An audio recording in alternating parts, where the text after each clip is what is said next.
Assalamu alaikum, and we are live streaming. Imam Henry Haseeb, are you on? He may not be on. He probably is calling in. I'm going to go ahead and start. It's a recording, right? Uh, It's, y- it's, yes, sir, but we have to do the disclaimer first. Please, one oh, moment. okay.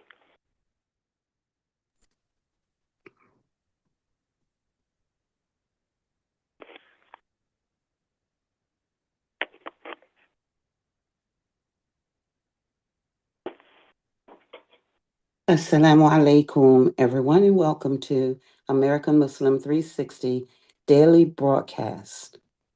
The content of the American Muslim 360 Broadcasting Network is intended for general information and community service purposes only. Views expressed by hosts or guests are their own and not necessarily the official position of AM 360 or the parent corporation, Community Wide Shura Conference, Inc., CWSC, or its board of directors. Content is not designed to provide specific and personal medical, financial, legal, counseling, or other professional advice.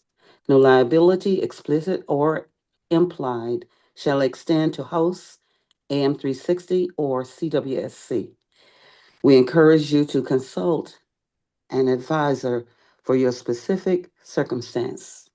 And now, critical issues with solutions.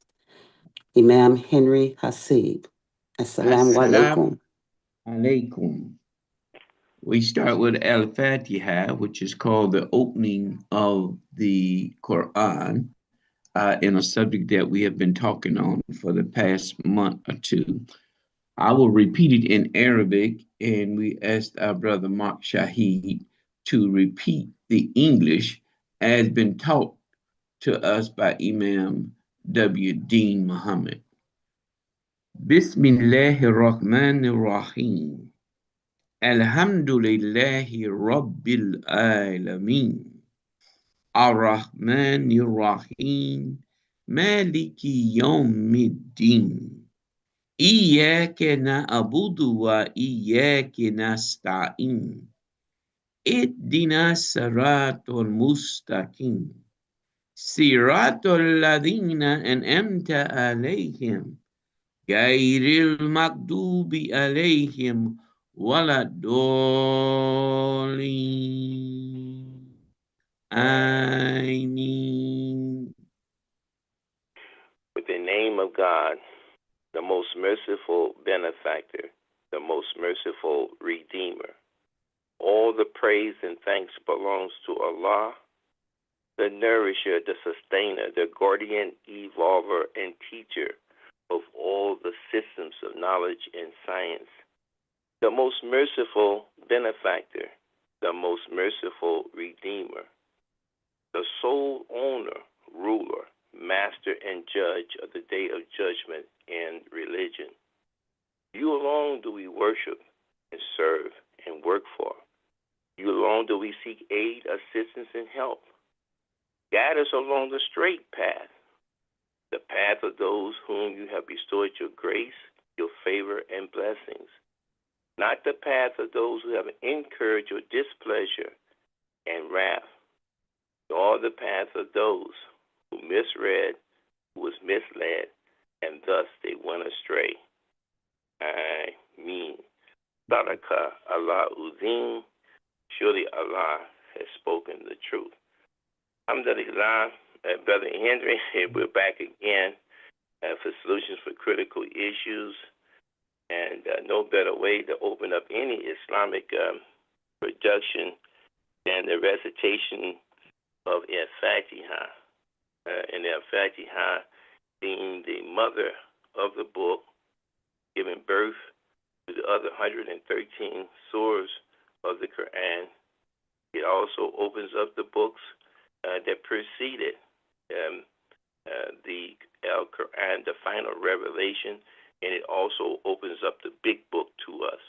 Now that's saying a lot, and of course in this course of study in terms of education, we decided to take on the theme that Al Quran, the final revelation, is real education. And it's real education because of the cultivation, the stimulation that it gives to us to have a higher elevation of the human soul and the human heart and also the human intellect. Now, that's a lot of words that's there, but this is the objective in terms of dealing with education, real education. No higher knowledge can we get than what is given and revealed in the Quran. And so for the last 2 months, we have been looking at Al-Fatiha, all 7 verses of ayat. We looked at what it's saying. We have done a summation of what these 7 ayats actually are, and we have taken it to a third level in terms of looking at the human soul that is actually in there. We have said that the first 3 ayats, as Imam Muhammad has given to us as our teacher, is describing who God is. This is very, very important. So when Allah reveals something, this must say something to us, and it should say by the gift of time down through the ages, that surely the human being is at loss. What happened?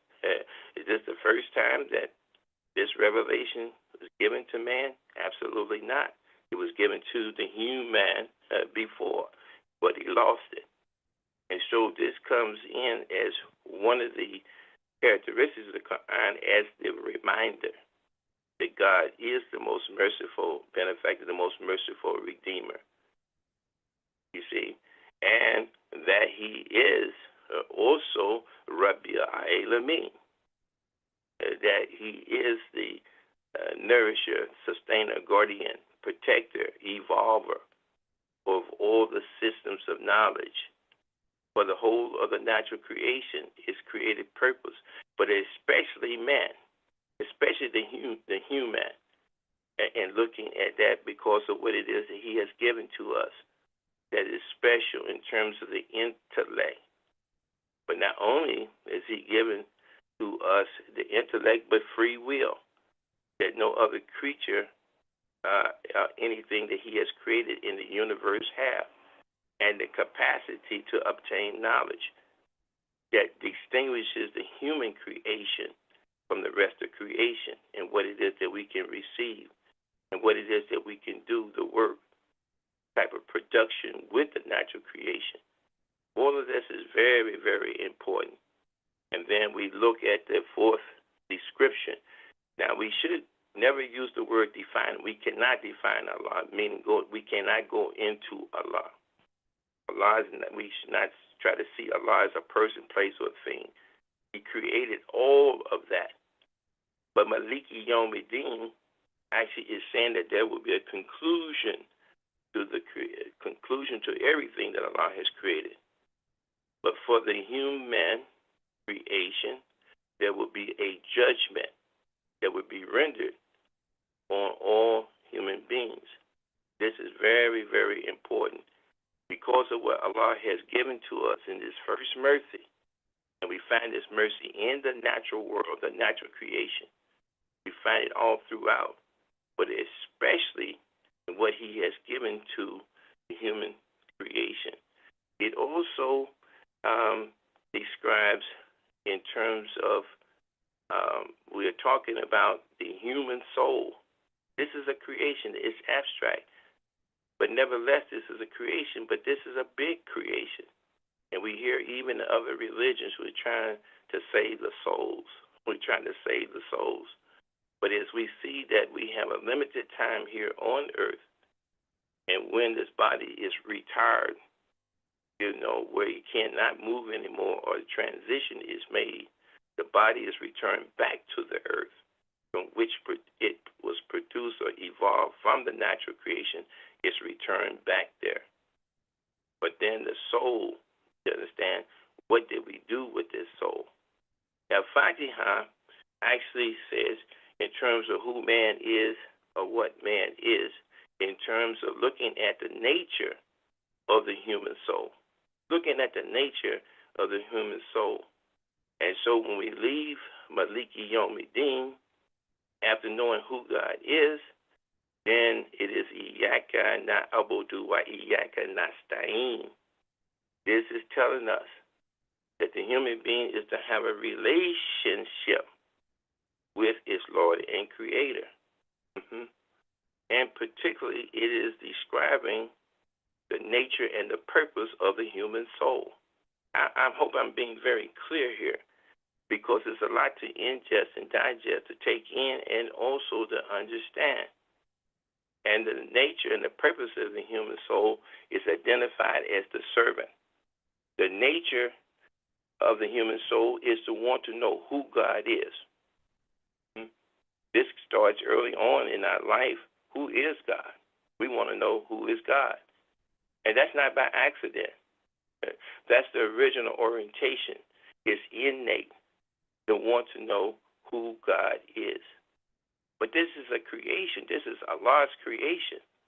So this relates us back to that first mercy, Al-Rahman. This is a mercy because it gives validation to Allah's natural creation, in which we find the mercy of Allah in the whole of the natural creation, the natural world, but is personified in the human creation. And so when we're talking about the human creation, we are thus talking about the nature and the purpose created in the human soul. So Al-Rahman will relate to Al-Rahman relates to Iyaka na'budu wa Iyaka nasta'in. That should be very, very clear in that regard.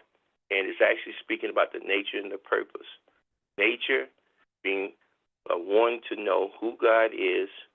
Purpose is in serving Allah. And we can use 51:56, where Allah tells you, we don't have to guess about what our created purpose is. It is to worship and serve God, simply put. Now, there's more to be said in regards to that, but we need to know that. And then when man loses his way, and he will lose his way, when he becomes unconscious of what God's will and plan is for him, then we have Ar-Rahim, the most merciful Redeemer. Allah has always redeemed the human being by revealed guidance, starting with Adam. But that still continues even today as we speak, puts man back on the right path. Siratul Mustaqim. This is the path that is needed and necessary to get to our destiny, our created purpose, to find who God is and to be able to serve God. Very, very important. So we see that with Inhidina Siratul Mustaqim. That second description that God has given of himself, it matches with Inhidina Siratul Mustaqim. Because not only the nature and the purpose, but we are also asking for the help, assistance. What is the help that the human being needs? He needs, in the fifth ayat, the guidance. The guidance for what? To be on the straight path that leads us to our created purpose, to our destiny. So we match Al-Rahman with ayat 4, and we match Ar-Rahim with ayat 5. Ihdina siratal mustaqim.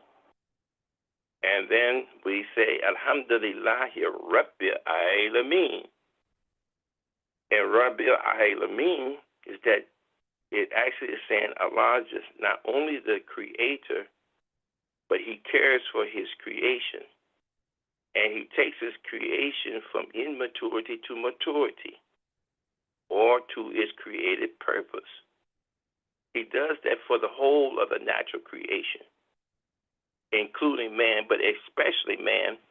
And this is what this theme is all about, education. Yes, Allah is the first educator. He's the first teacher of the human creation.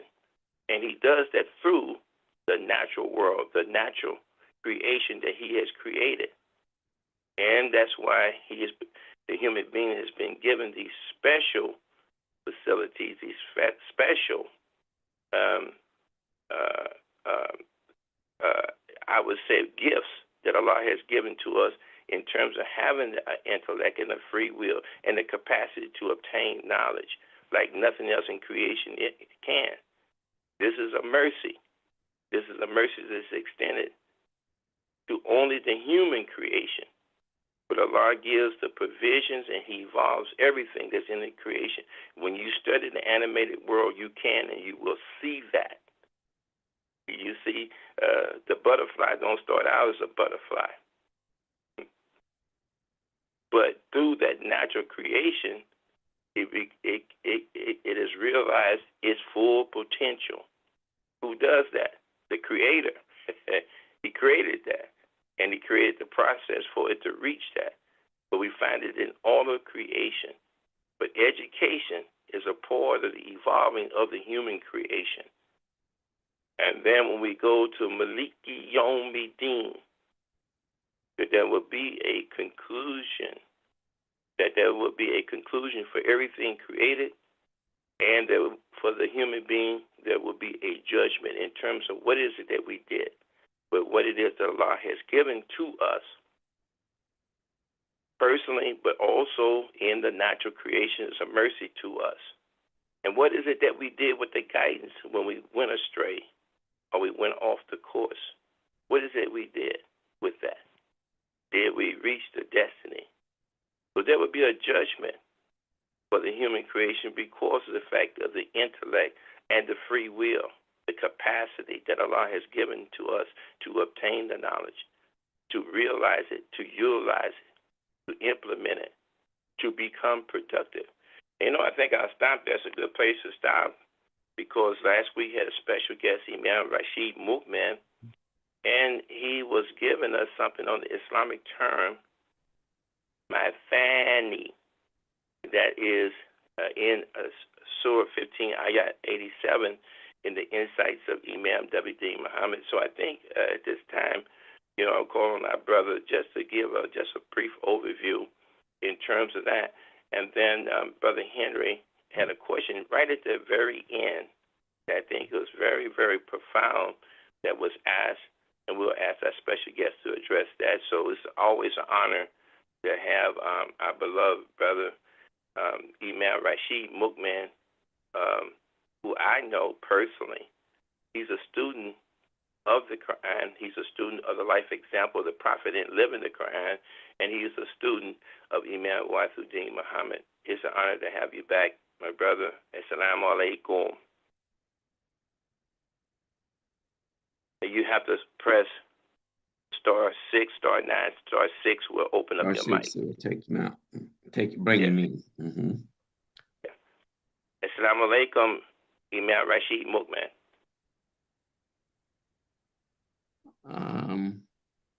Are you seeing him? It should be a 513. Yes, I see him, but I'm asking him to unmute. Yeah. So what you do? There we go. Assalamu alaikum.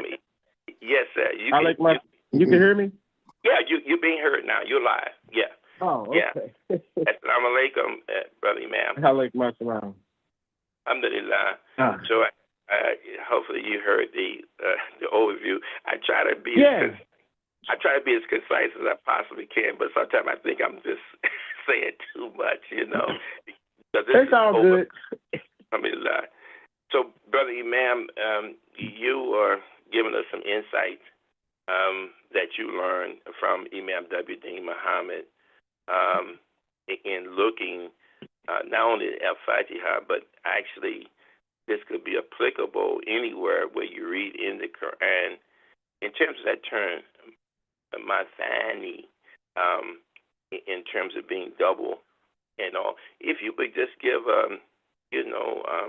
succinct synopsis of the importance of what Imam Muhammad was conveying to you as a student and others as a student that was privileged to get that, I think that would be beneficial in, doing an overview of some of the things that we covered last week.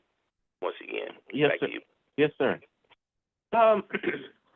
Basically we mentioned that the verse in the Quran that most of us normally hear it as or translate it as the 7 oft-repeated verses. That's normally how it's given, and we know that it's addressing al-Fatiha. And but that the Arabic word for the that's translated oft-repeated is matani. And so Imam Muhammad offered that he said it really means like mated. So the 7 mated verses. And if you think about it for a second, it'll kind of we can kind of understand what that kind of thought pattern or logic is leading to when you think of it like that. Because when you just say repeated, it just makes your mind go to, oh, well, the Al-Fatiha, yes, it's the prayer that we say the most. We repeat it the most. So it's said 17 times a day, and it's in every rakat, and that's where your mind kind of goes when you hear a translation like oft repeated. We're not saying that that's wrong, but that's kind of where your mind goes. And if you think about it, if you really think about it, that's not revelation. I'm explaining what I mean. I'm saying what I said last week, but maybe in a slightly different way. But it's not. That's not revelation. When we say, "Oh, well, yeah," I repeat that often. It's the most oft repeated. The reason I say it is because you can become a Muslim. I can become a Muslim, and I can meet Brother Mark, and you teach me how to say my prayers. You teach me Al-Fatiha, some surahs to say afterwards, and I learn that. And at that point, I have not read the whole Quran. And I go and start saying my prayers. The very first day I do it, I'm going to know that I have to repeat Al-Fatiha 17 times. Yes. So, it didn't need God to say that in the Quran for me to know that. So that's right. What I mean when I say, like, when we follow the logic of it's oft repeated, it's nothing wrong with that, but that's not really revelation. So then when our leader tells us, because I'm saying you could learn that any old way. Revelation is something that's opening and revealing something. This is Al-Fatiha, right? So it's opening, it's revealing something to you. So Matani, he says, is mated. So he says it's 7 matching verses. So he says it's a total of 14. Now, when we see on the paper, we only see 7. But as you've mentioned last week and before, I'm sure, in conversations, you'll notice a pattern of 2s in Al-Fatiha. It starts off with 2 mercies. And then it goes through and it say talk about those who got it, those who not got it, and you'll start to see these doubling, these pairs, and that's what Mathani is. They say repeated. It's like double. It's like 2. It comes from 2. Yes. It means something is going to happen again. So when you say mated, the ideal is there. Because mated kind of tells you it's not just a doubling or a repeating. It's a repeating that's going to produce a new life. So if you can get to the mated verses, the ones that you don't see, you see the 7, right? So so right when you finish Al-Fatiha, it tells you're supposed to believe in the unseen. The mated verses, you don't see those. That's the next 7. So I'm saying it's revealed. It needs to be revealed to you. So now, when it is revealed to you, when God shows you that, when he gives you that guidance, as you were talking about earlier, it's talking about all of this in that Fatiha. He gives you that guidance. It's the second mercy. You mentioned the first mercy, and we know that there's a second mercy. When God gives you that, when he reveals it to you, that's revelation. And you're supposed to take that, and you're supposed to produce with it. That's what made it means. When the husband and the wife come together, what is it that you do? Now, you can put repeat in here. You repeat the process of creation. You create another app. So that's what has to happen. It's that information that Allah gives in the mated verses, the repeating, it's something there that God has put that is you didn't know it before. He's giving it to you to make your life better, to produce new life. That's and Al-Fatiha, that's what it's doing. It's the keys to opening up that life that God wants you to have for him. So you talked about how you are we're the servant of God. You alone do we worship, and you we seek for aid. We our purpose. Yes. So what I'm saying, those keys are revealing the purpose. It's 14 keys, and it's revealing and showing your purpose and allowing you to get into it. And just simply stated, if you can get that, it's going to produce a new life. So that's why it's like you can see the beauty in Imam Muhammad giving that type of translation to say it's the 7 mated verses. He said that's what it means. You can understand that that's the ideal that's being presented. And when you do that and you think about it, like just in taking it to mean that, look at how it opens up your mind to all these other possibilities. When you just think about repeated, it's happening again, a pair, or double, or two, or something, you might not be able to go as far. So you can see how he's teaching by giving that type of translation for it. He's allowing your logic to go even further. Like I said, most of us, we don't get any further than, I say it all the time in my prayer, so I repeat Al-Fatiha a lot. And it's true, and that's fine. But like I said, that ain't revelation. We want revelation. So I think I've kind of summed up. No, brother, I would say takbir, and for those who may be listening, that is to glorify Allah, and we say Allahu Akbar, and that Allah is greater, bigger, and more important than anything that we can imagine or could even see in that regard. So, no, that was excellent. That was part excellent. What you just gave was part excellent. That should help all of us. It should open, like you say, it's the mister. It is the key. It is the key. It's the master key. It opens us up to far, far, far, far more. And so if we have been saying that in terms of translation, and oftentimes, many are not able to read the Quranic Beyah, or what? I can't read that anymore. I can't read English anymore. I can't even read my name unless it's so big and put in contrast, like real black marker on something white and real big. Other than that, I can't even read my name. But it is so very important that we actually strive to the best of our ability to learn that.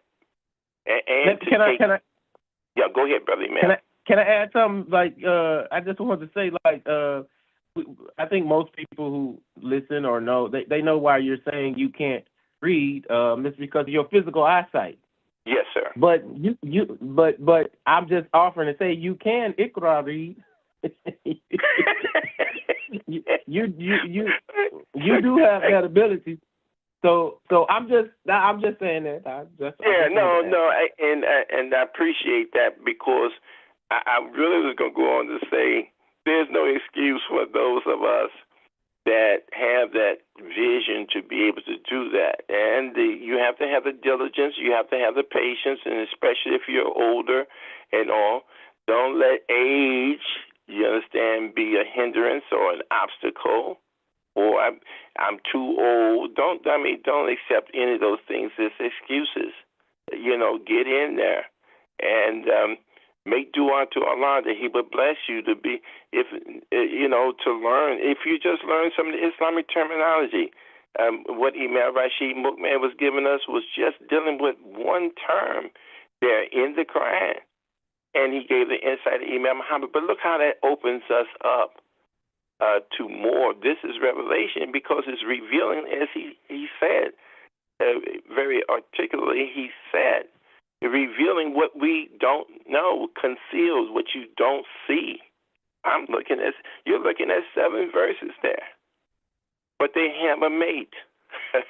They have a mate, and when you understand that, and Allah bless you to get that, then you should marry that.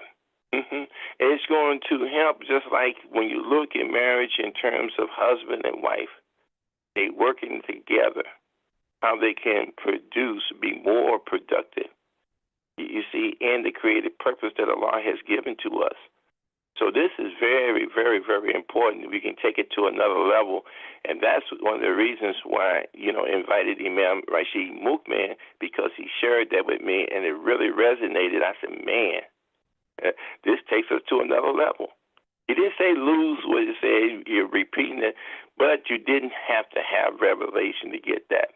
Just common sense would say, out of all the surahs in the Quran, 114, starting from Al-Fatiha to Al-Nas, there is no surah that we repeat more often than Al-Fatiha. 17 times you're making the 5 daily prayers, and you may, depending on where you're at, or you may even in your dua, as Imam Muhammad had done before. And if you're leading the Jummah and Jummah prayer, the brothers doing that, he may close with Al-Fatiha.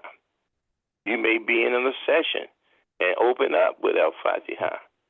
And that adds to the 17. So, but it's more than that. It's greater than that. So we thank Imam Rashid Mukman.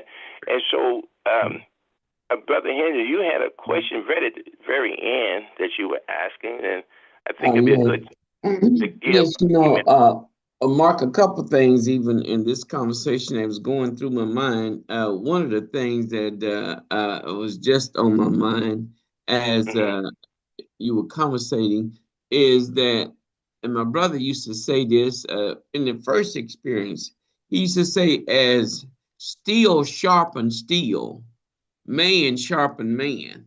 And I don't think we do that enough of sharpening each other enough. And it's simply because the path that we were talking about, the path that we asked Allah, some say the straight way to make it plain on what path we're talking about.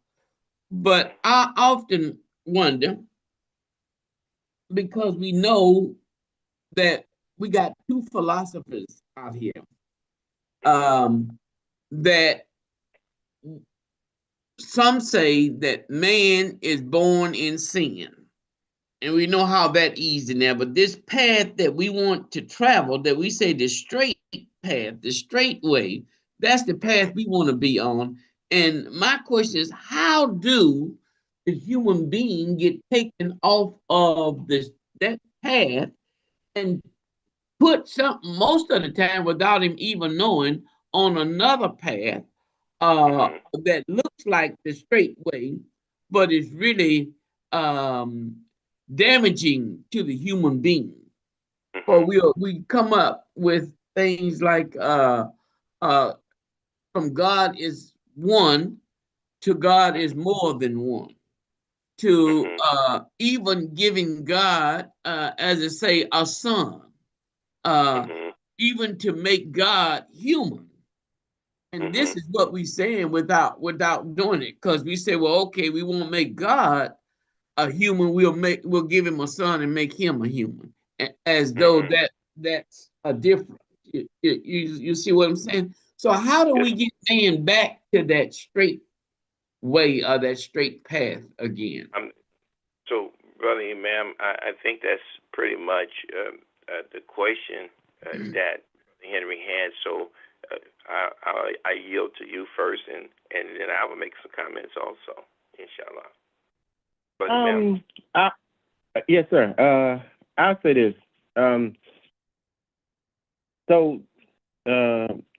Brother Marcus mentioned about, Al-Fatiha, I tell you about how you get off the path, because you aim and you miss the mark. That's how. No pun intended.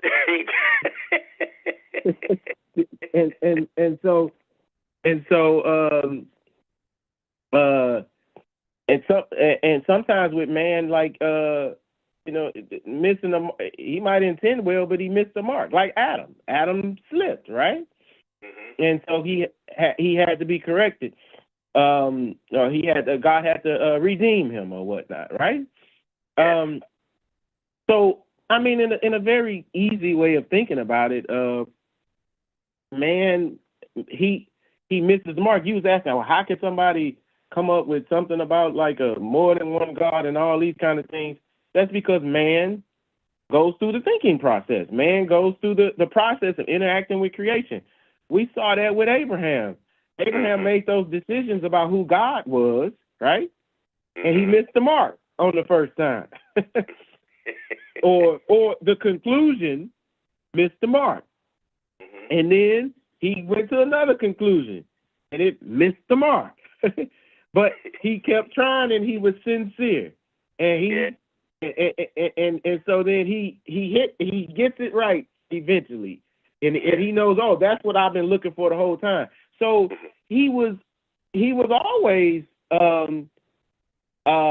his intent, his aim was always to hit the mark, and he was upright in that.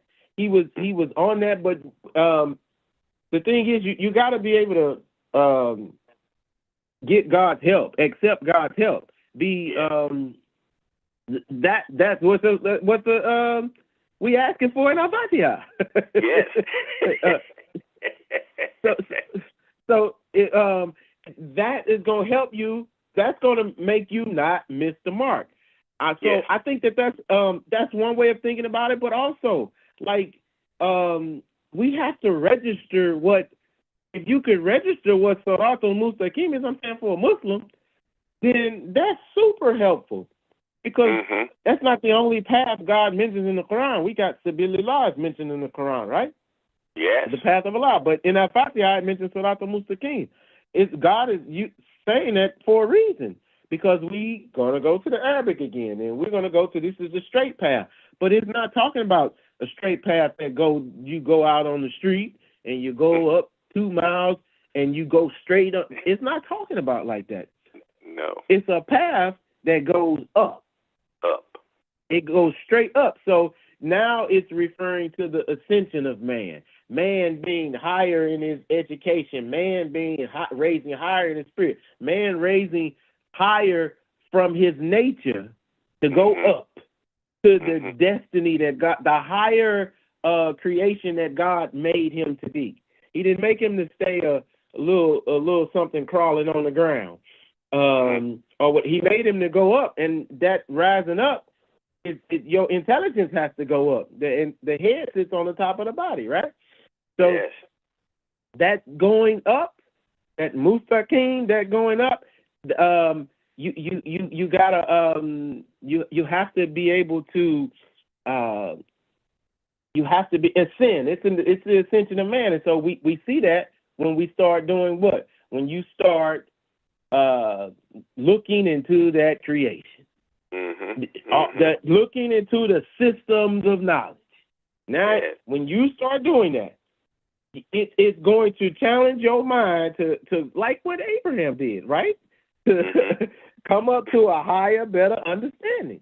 And so you can see the pattern of how you get on the Siratul Mustaqim, how you stay on the Siratul Mustaqim, how you don't become missing the mark, darling. You don't become darling. Oh, like you could so I'm saying like so I'm just offering that in the sense to say you can see how even the question you asked, like just the way we think about our Fatiha has answers for that. Oh yes. If we just think about that and what is being revealed there, and we try to work with and use that as our solution rather than you, because even when you mentioning that the like the people who believe in more than one God and these kind of wrong ideas about what God is, that's in a manner of speaking, that's kind of what you're saying. Fatiha addresses that. Oh yeah. In the mated verses, because when it says, and Brother Mark has been explaining this, but when it says that the Lord of all systems of knowledge, somebody said that God was the Lord of Israel. And that's a very important point. You see, because it addresses and it opens up. You understand the truth of the consciousness that God can be limited as the Lord of Israel, and that's in the Torah, the Old Testament. So we know that also, in addition to that, somebody changed the word. Somebody changed, and when you change the word, you change the perception that the human being have. I just had to say that, Brother Imam. Go ahead. Alhamdulillah. And no, so I was just going to say on that, what so you can see how in our Fatiha, it's also leading you to take a look at how religion, the previous religions, they're missing the mark. It's allowing you to go look at that and correct it, or if they whatever they got right, to affirm it or confirm it, right? That's what the law said the Quran is for. This is a confirmation. It's a further explanation. It's a correction of previous scriptures. So so our Fatiha is telling you gotta know something about the history of religion in these the books, the people of the book that came before. You can't just, I'm a Muslim and I got the Quran, I got that Fatiha, I got this Arabic, and that's it. No. You gotta know. It's telling you in the Revelation, the mated verses, because, like I said, when you say Lord of all the worlds, you might think, oh, that's great. Oh, God He's over everything. He created everything. But there's a key there to tell you, take a look at what everybody else said God is the Lord of. That's a key. That's a key right there. That's not one of the first keys. That's one of the that's from 8 to 14 or whatever. That ain't 1 through 7. That's one of the second keys. Oh yeah. Like, right? You go look at what man has done, and I'm trying to answer it in this way because it's answering the question you asked. I'm like, man doing all these things, are you going wrong and whatnot?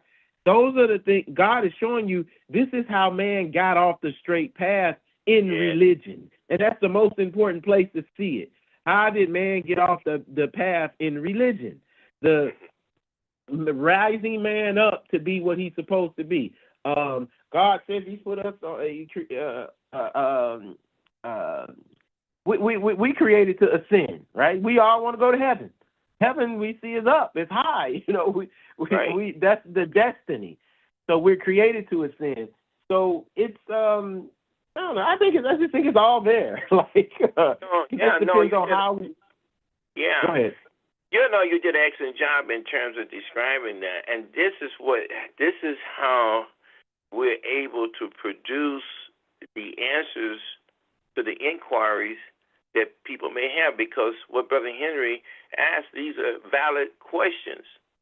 You see, people are going to ask this type of question. Well, how did we? Yeah, well, you lost it right there. In terms of religion, and so a lot. Let me just say right here to let our listening audience know that if they got a question or a comment, to press star 9, and so we can recognize them and bring them into the conversation, because this should have stirred a lot of questions. now because it's so many in my mind there that I do, but I don't want to just dominate Right. everything. So if you do have a question or comment, be sure to do it. But in the meantime, Mark, let's continue. Yeah. Press *9. That'll raise your hand, and Brother Henry will see your hand raised, and then *6 will open your mic because we always want to be, the listening audience to engage. I mean, it may be a question, and we have our special guest, Imam Rashid Mukman. You can ask your question, and he can give you a response to that. Or you may want to add something to what it is we're saying. We know we have some very learned people that listen in to this production, and we invite you to do that. And we also want to invite those people that have been listening to what our special guest is saying, if it's resonating and they want to give them the greetings or they want to let it be known what's resonating. Please don't hesitate, don't deliberate, don't procrastinate as we get closer to the top of the hour and our time will be up. I would love to hear somebody say something, if in fact that what is being Mark, said we do is have a hand up too. okay. I talked the hand We're up. gonna Okay. see. We're gonna ask. I think it's Sister Martha Dupree to press *6 and come on into the conversation. Alhamdulillah. Assalamu alaikum.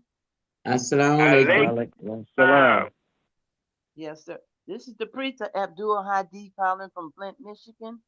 Alhamdulillah. And yes, and I just wanted to say I certainly do appreciate this conversation this morning. And what I'm getting here is that you're saying the Imam Mukman was saying when you read in the Quran Revelation, you don't want to just read what's on the page. You want to, it invites you to look a little bit deeper, think a little bit broader than what you just, there it is on the page, and you done said the words, okay, we done, we done read the Quran. It makes you think in terms of getting more out of it. It's more being said than just what's laying right there with the words. Yes, sir. I just that came to my mind. I want to share that. Thank you, brothers, so kindly. Assalamu alaikum. Alaikum assalam, and thank you so kindly for coming in. That really is what is that we really want to have on solutions for critical issues here. We really want to have that. At least know that it's resonated. We know it resonated with one person. Okay, so we got another hand raised, Brother Ismail. Okay. Would you press *6 and come into the conversation? Yeah. Assalamu alaikum.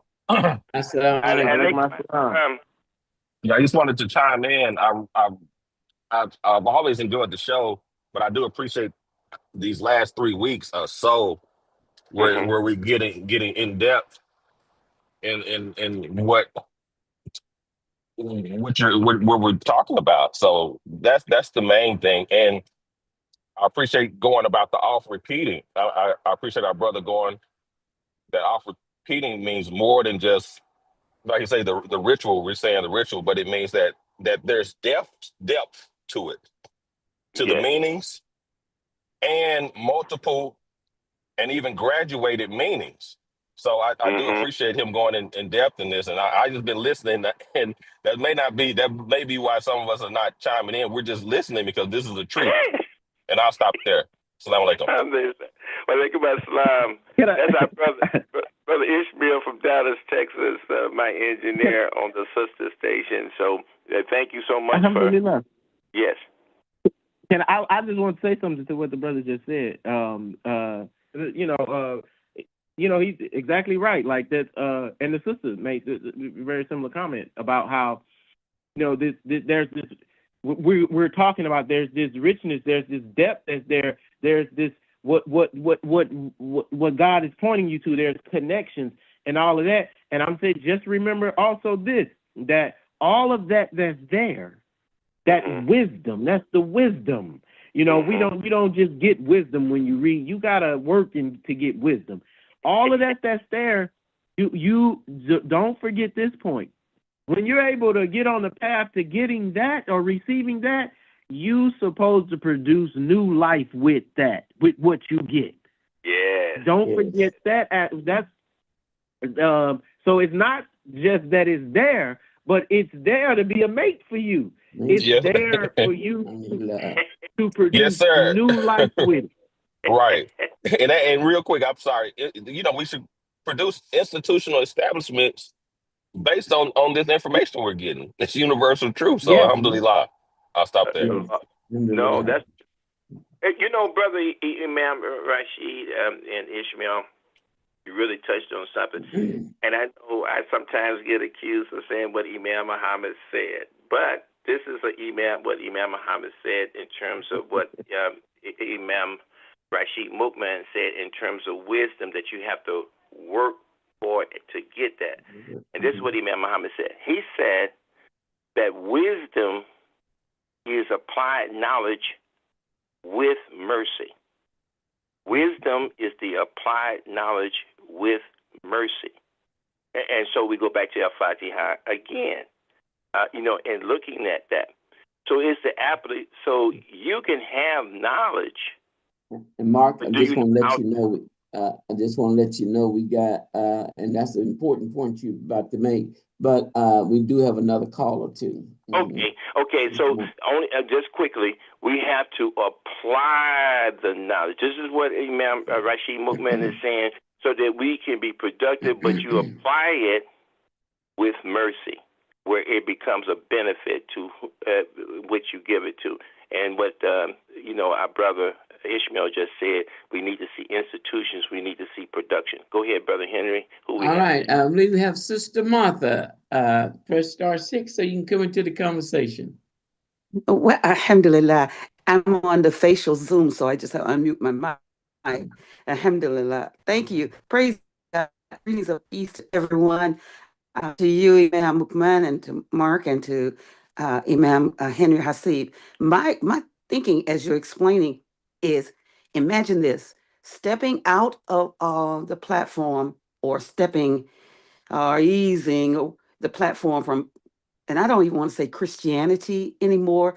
I'll just say from the biblical presentation that I received.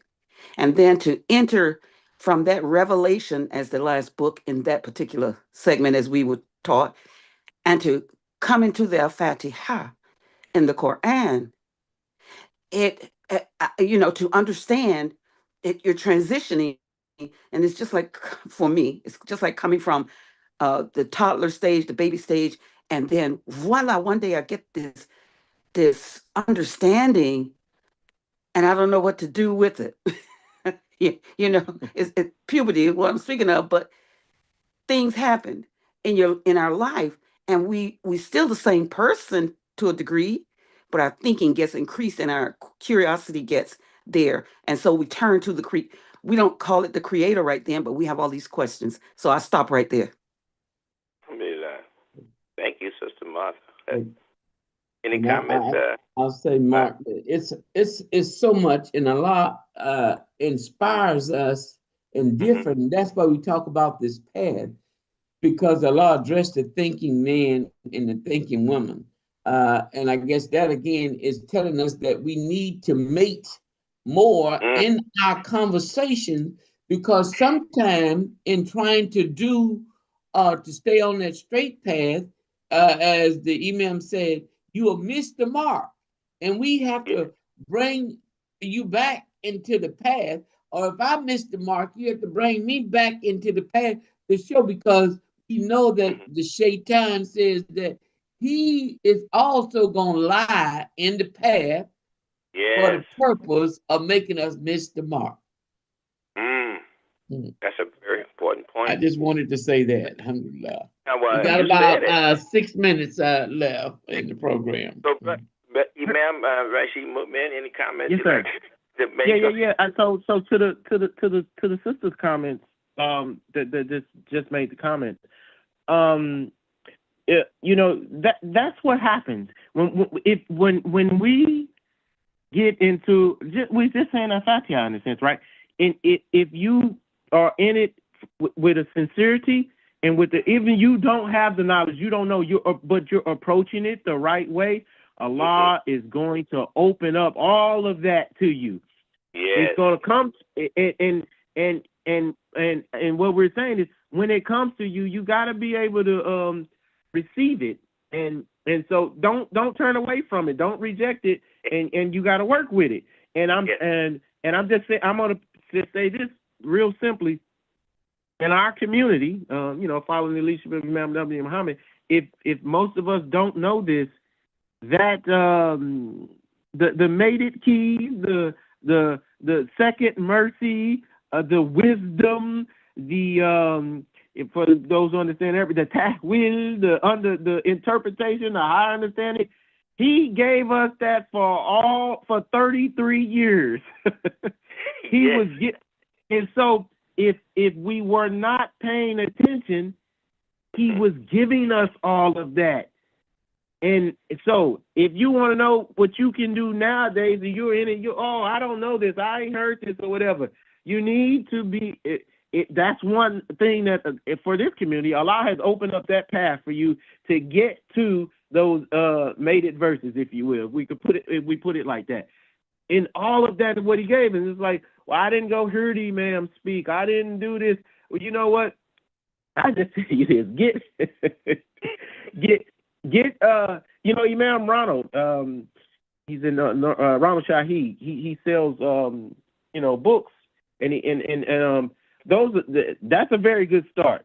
Like the books that he and I'm saying that it's not just to promote him, but I know he's following Imam Muhammad in the writing of those books or whatnot. Imam Muhammad asked him to do that, and so he's come out with the Treasure Under the Wall. That's that book he came out with, and all the other ones. That's one. I'm just giving a simple method for people. Like, it's like, I ain't never heard this, or I ain't, whatever. You can get all. You ain't got to hear me say it or Mark say it or whatever. You can go look into it. When I'm saying it's available to all of you all. Yes. So I'm just offering that. But when it's going to start coming, it's going to light you up. It's going to make you feel good. It's going to do a lot for you. You have better be ready, so it's going to be good for you. So I just wanted to say that. All right. Well, we're going to try to squeeze one more call in before we leave the airway and bring the next program in. We got Amira Shaheed. I believe I'm looking at that right. Press *6 and come into the conversation.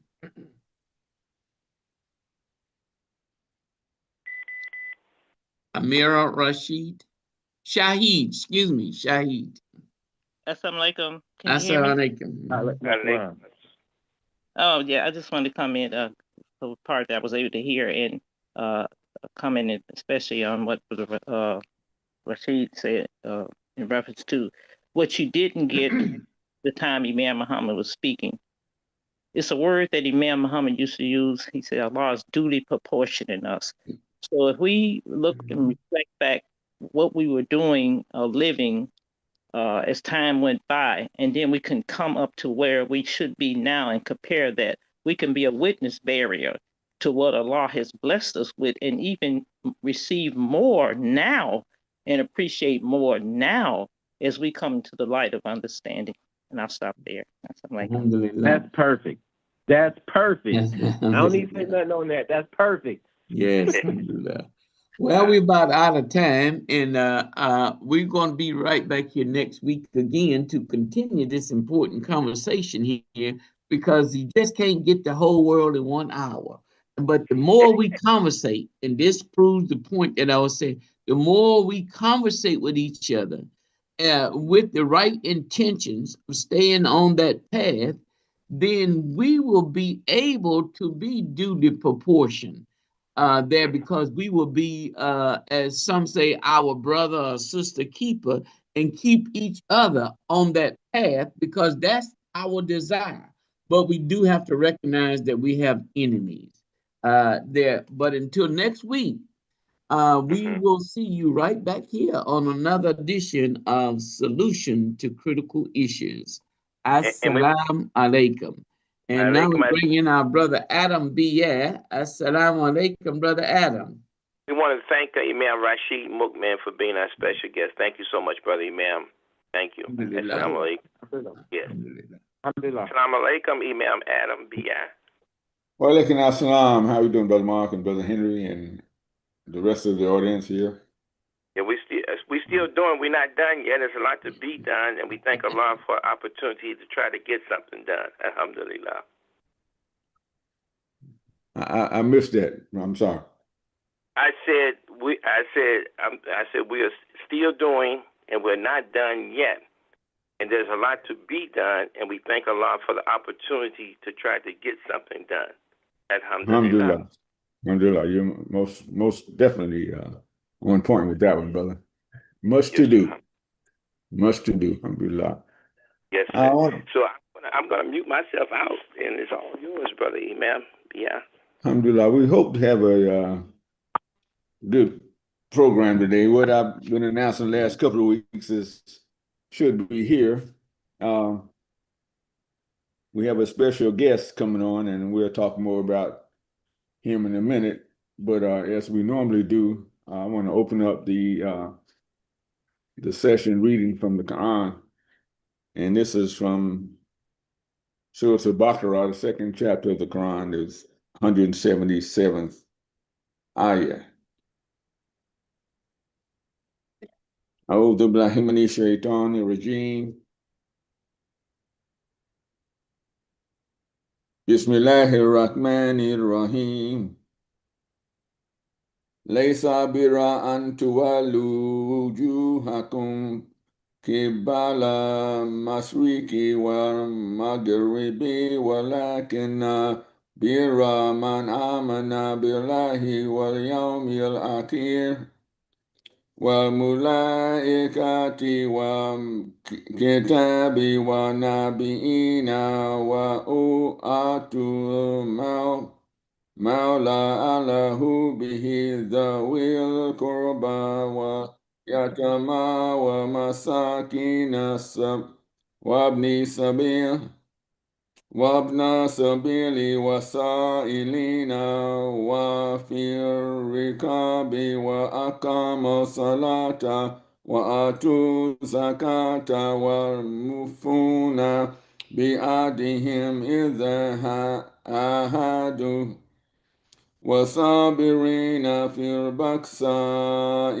والضراء وحين البأس أولئك الذين صدقوا وأولئك هم المتقون صدق الله العظيم. All right, the translation has given Abdul Yusuf Ali. It is not righteous with Allah's name, the merciful benefactor, the merciful redeemer. It is not righteous that you turn your faces towards east or west. But it is righteousness to believe in Allah in the last day, and the angels, and the book, and the messengers. To spend of your substance out of love for Him, for your kin, for the orphans, for the needy, for the wayfarer, for those who ask, and for the ransom of slaves, to be steadfast in prayer and practice regular charity, to fulfill the contracts which you have made, and to be firm and patient in pain and suffering and adversity and throughout all periods of panic. Such are the people of truth, the God-fearing. Sadaqallahu Azim, Allah speaks the truth, and surely Allah's words are true. Alhamdulillah, Rabbil Alameen. Alhamdulillah. I want to again welcome all of you to our program today. We hope to have a good one, a good program. And we have a special guest on. I'm going to ask him to unmute himself. And that's Brother Darrell Hogan.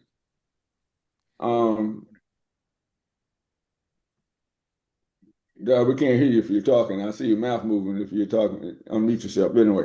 All right. Let me just Just to check. give a quick introduction to Darrell. He is a sixth generation descendant of Sam and Jane Harper, a couple who was once enslaved in Missouri but found their way to freedom in 1859 with the assistance of the abolitionist John Brown. Darrell has made several public speaking opportunities and related to the history of Sam and Jane's journey to freedom. As the principal subject for the North is freedom, as the principal subject for the North is freedom photo exhibition. He was the first asked to speak at the Canadian Embassy to the U.S. in Washington. When the installation was premiered and to coincide with the opening of the Smithsonian Museum African American History in 2016. Subsequent engagements included the U.S. Embassy in Canada in Ottawa, the Art Windsor in Essex, and Constitutional Hall in Topeka, Kansas. Darrell has been interviewed by several media outlets and podcasts. And you can add ours to that list of it. Okay, my brother? Yeah, sure can. He's the vice president of the Amherstburg Freedom Museum Board and a current director of the Mayhew Cabin Foundation. In his professional life, Darrell is a technical architect for a large technology company. All right. Just to welcome, Darrell. Just to talk real quick about how we got here. I was, I'm gonna share my screen right quick.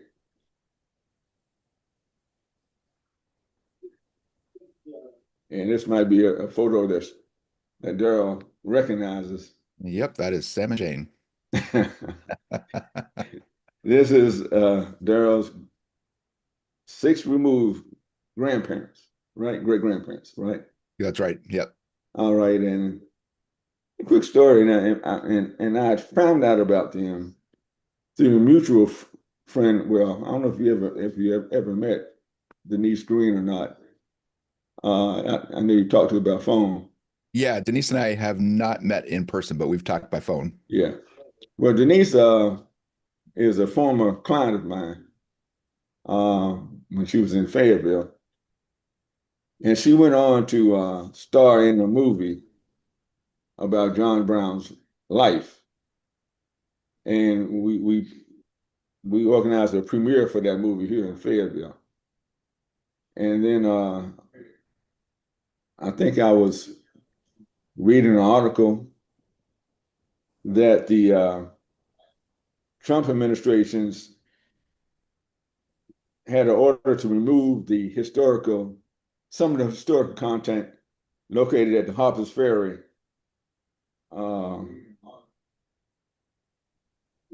state park or national park.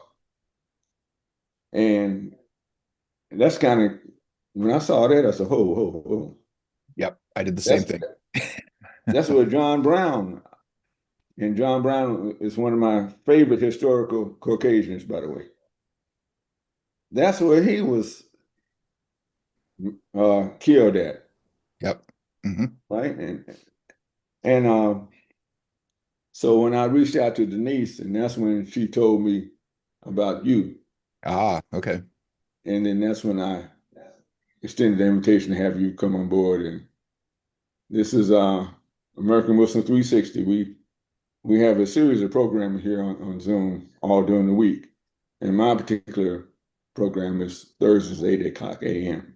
Okay. So Darrell, welcome aboard. And Thank we you. want to talk about, I have a lot of questions to ask. So yeah, I was pretty taken aback when I found out that they were removing a lot of historical information. The first thing I went to was, okay, well, this might affect me personally and directly. So I've tried to do a lot this year to keep this story alive. So back in late September, early October, I was invited down to Topeka, Kansas to speak at the at the opening of Constitution Hall, and we were talking about the Lane Trail and the history of Sam and Jane, and I was really surprised when I got the call to come down and do that presentation. It was sorry, my I forgot to turn off my phone. That's right. So yeah, I was quite surprised when I got that call, and eh, I wasn't quite sure what to expect going down, and they had asked for my perspective on being a descendant of Sam and Jane, and the 12 that traveled with John Brown. That was probably one of the best experiences I've ever had with a historical group. Just really warm and welcoming people and really excited about the story. So, in spite of what is going on currently in the US, I think there are still a lot of good people out there who are trying to keep these stories alive and who are proud of the history that we have and proud of the um, proud of the legacy that these people left behind. So, in order to eliminate history, you have to eliminate the memories, and that's really hard to do when you've got people who are willing to tell the story. Exactly. Even though they try. Yeah, they tried. It's not like some of the historical records at Harper's Ferry is so right and exact. Right. If you look like in the photograph of Sam and Jane Harper, Mm-hmm. on the bottom it says, two survivors of the company of slaves abducted by John Brown. Yeah, exactly. Yep. Which, it's interesting. That brings up a story. One of my good friends is second generation Canadian. Well, first generation Canadian. He was the first generation his family born here. Um, he he had a limited view of the history. And when I first found out about Sam and Jane, I was really excited. And I kind of was like, wow, I knew we had a background that was based in slavery, but I didn't know that this had happened, that this important event in history took place, and my family was descended from the people who were part of that. I was sitting down with him in a coffee shop and I said, "Do you know who John Brown is?" And he says, "Yeah, he was a traitor." I went, "Well, that depends on your perspective." Mm-hmm. And Exactly. so I related the story to him, and he's just as excited about it as I am now. But Mm-hmm. he was given a perspective that John Brown was a criminal, and far from it. I mean, this is a Christian man who um, was a firm believer in what the Declaration of Independence said. And he was a firm believer in the Bill of Rights, and he was a firm believer in what America stood for. And there are a lot of people, I think, who still hold those beliefs, regardless of whether you try to hide the history or whether you try to demonize a certain group of people. That just you got to be a pretty powerful voice to do that, and I don't think there's a voice powerful enough to hold those people down. Right. And that's the thing that, and that's why I've been in broadcasting for a little while, and I'm always saying John Brown is one of my favorite historical Caucasians, Mm-hmm. because I know the image that they have spread around America and the world on John Brown. Whenever he's projected, he's always seen as a crazed Caucasian. Yeah. If you look at the pictures that the eyes are wide open, he looks almost mad. Yeah. Because the idea is for him to want to steal our property, he got to be mad. And that's how they phrased it. Abducted slaves. Well, and then they said he stole our property. Right. And it's against the law to steal. Mm-hmm. And then you had there was a Fugitive Slave Act that was passed. Mm-hmm. So if a slave could escape from his plantation in the South, and made his way north, there was a rule that said up north you had to return him back south. Right. So in Canada, they actually extended that and tried to extend it into Canada and sent slave hunters into Canada to try to find fugitive slaves. Right. I believe it was, I want to say it was Simcoe, who was the governor general at the time, who challenged that. And there was a court case in Canada to challenge whether slave catchers from the United States had any rights in Canada. And because slavery had been abolished in the British Empire, which Canada was a part of at the time, that case succeeded, and they were no longer able to come up to Canada to retrieve property, as it were. Well, that gives more understanding to something that's reported that Malcolm X said. And Malcolm said anything south of Canada is south. Right? Yeah. That was one of his famous sayings back in the way.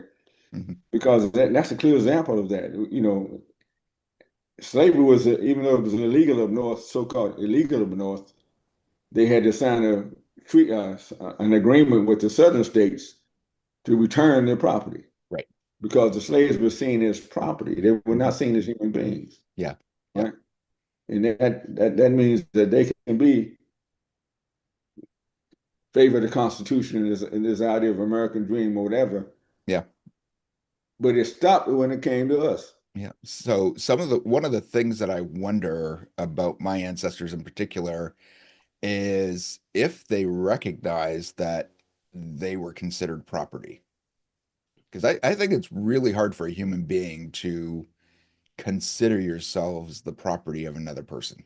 I just, and maybe that's just my perspective on the world. But, I read an interview that Sam gave to a newspaper, and he talked, he talked like a person who was very much aware of himself and very much aware of his circumstances, but never as a lesser person, never as a person who, didn't have his own sense of self-determination. So, I think back to the plight of the slave, and I wonder if,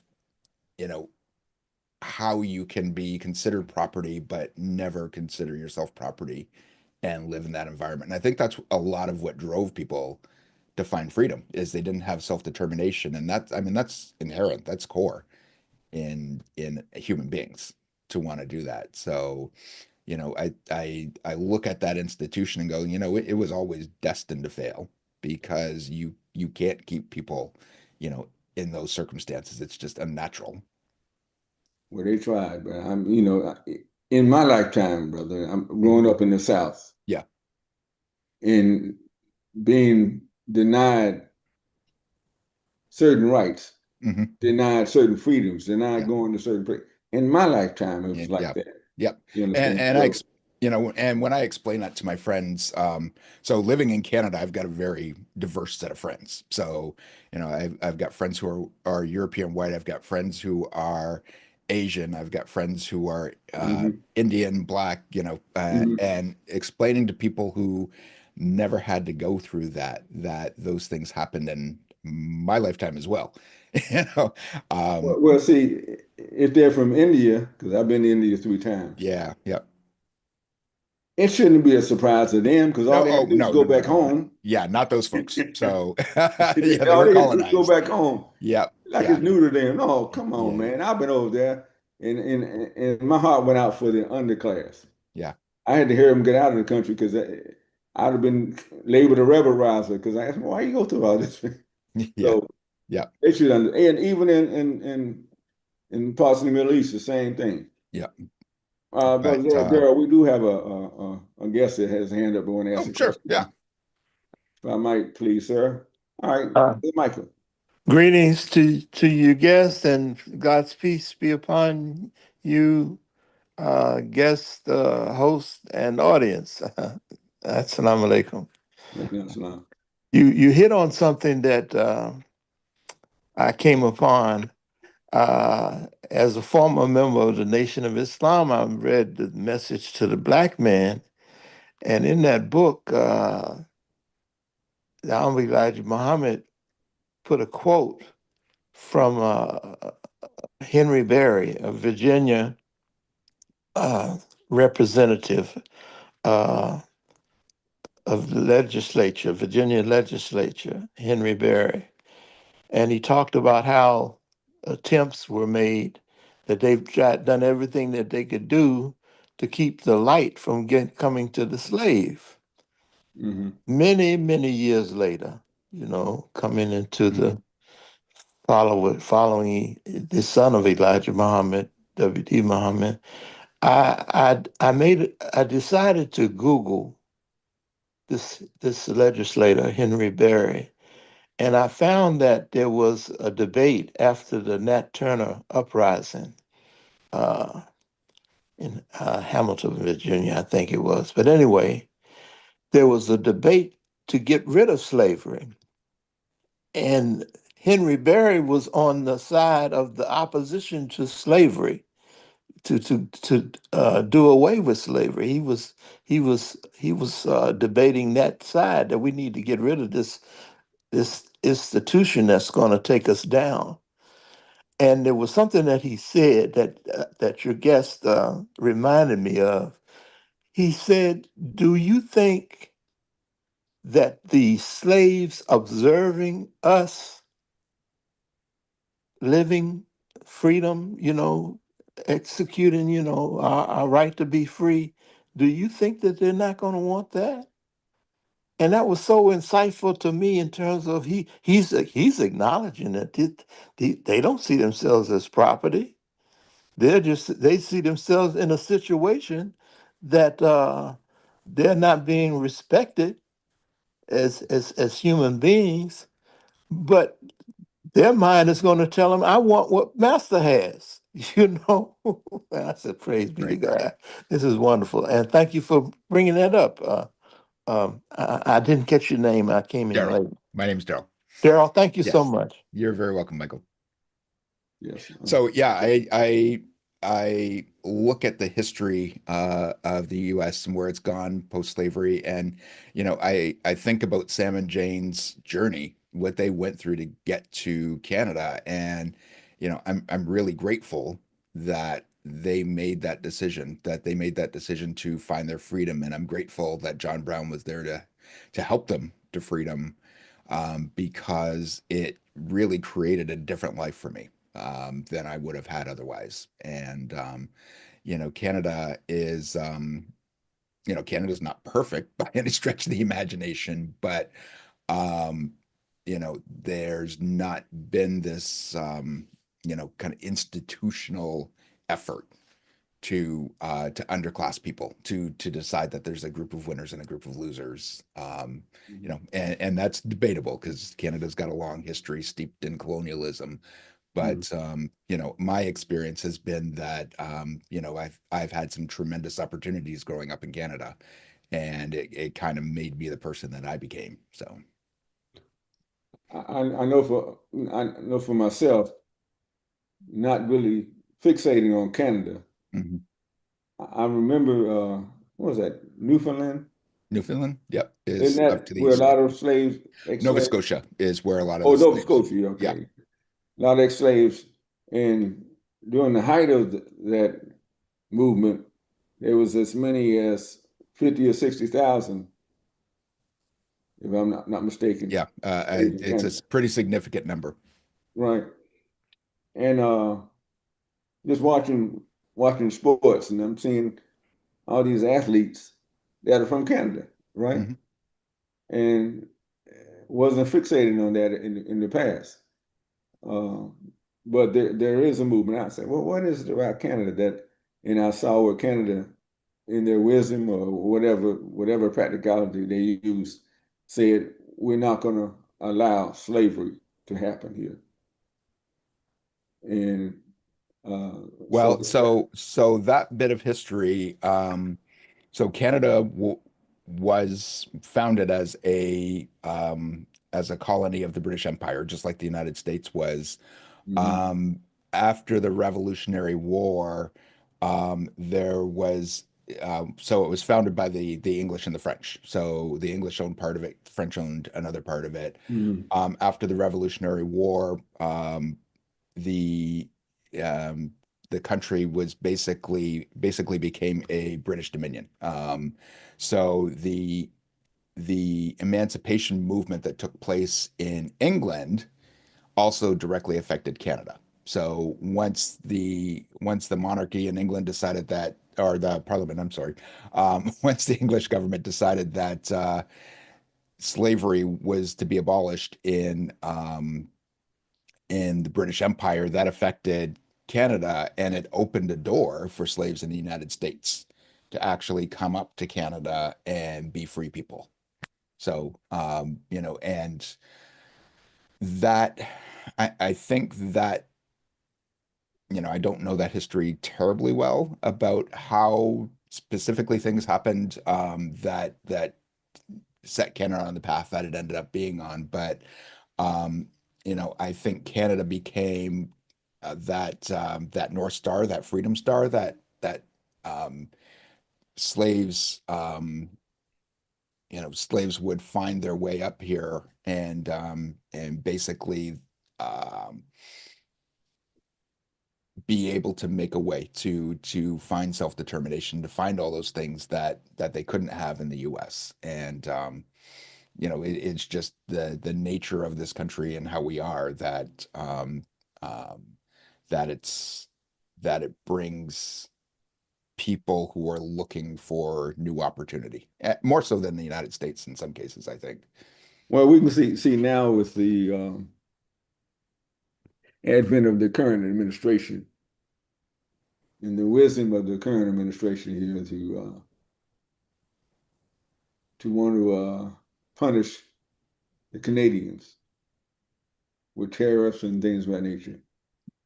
And we don't consider it punishment. We're well, in his mind, Canadians look at it and it's not to get too deeply into politics, but Canadians look at that as just, okay, well, it's nonsense. We got to deal with this for 4 years and it'll be done. Oh, I forgot to put my disclaimer out there at the beginning of it. Yeah. There's no need to say not to get too deep in politics because my audience will tell you we're deep in politics. You don't have to qualify nothing, brother. Yeah. Well, give an idea. Yeah, and I have a foot in both countries. So, I was born and raised in Canada, grew up here, have a family in Canada, but I'm also a permanent resident in the U.S., and I have family in the U.S. as well. So, okay, I'll honor your wish. I won't get you in trouble. All right. Yeah, Feel free to come and go. Well, no, if I start talking about this stuff, I'll never talk about Sam and Jane. So that's how that goes. One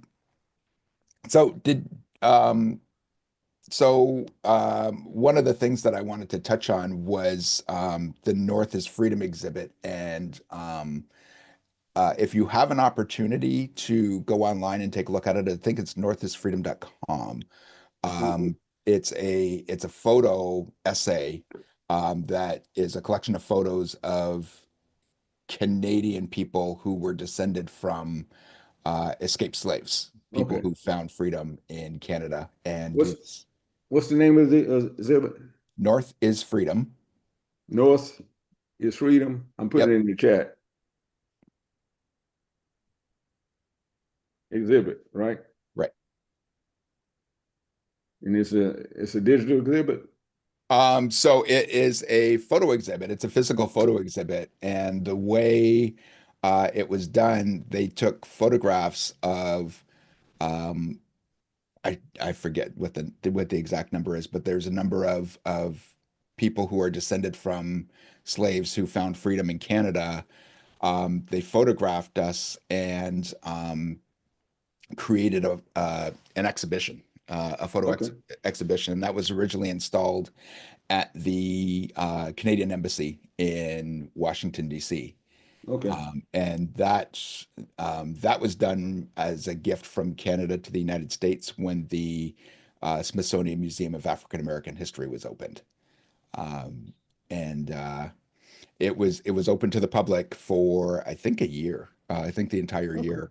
And I was invited up to speak at the opening. Okay. And Very good. I had no idea that, that I would be given that opportunity when I signed up for this. And it started me down a train of, being able to get out and tell people that I've never known in places that I never thought I'd be telling stories. The story of Sam and Jane and how they found freedom, and, more importantly, what that freedom meant to my family. What the difference that it made for my family, that they were able to find their way to Canada. And, that's just one part of my family story, but I think it's probably one of the, well, not even probably, that is the most important story in my family. So, it's that started the opportunities that I've had to come out and tell this story to lots of different people. And funny story, when the exhibit opened, I was invited obviously to Washington, and I was going to the embassy. I was in a cab with my former wife, and we were on our way to the embassy, and we got there and pulled up to the embassy, and they had taken my picture and blown it up and put it on the side of the embassy. So there's this 4-story picture of me facing the U.S. Capitol on the side of this building, and nobody told me they were going to do that. And I just it just bowled me over. I couldn't believe That's a that blessing, bro. people would make a big deal about me like that. But just I've had an opportunity to meet some really great people who are really dedicated to this history and making sure that the stories don't fade away, making Yes, sure sir. that they're out there in public. So um, you know, going back to one of the original points that I made, it's important that we tell our stories. It's important that we know where we came from. It's important that our kids carry this legacy for us. The kids, grandkids, that needs to live in them as part of who they are. Yes, sir. Well, Mike, you got another point you want to make?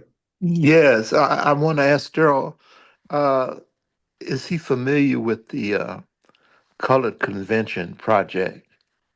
You can Google it, but it was a movement that happened out of a race riot in Cincinnati, and it lasted for over 50 years.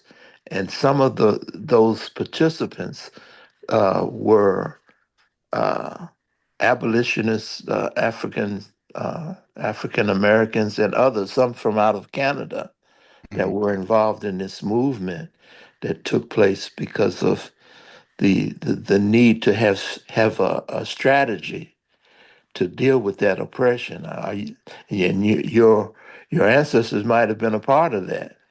Yeah, I don't know, and I'm sorry, I'm not familiar with it, but yeah, I did just Google it and got a bunch of history links on that. So I'll be sure to follow up on that.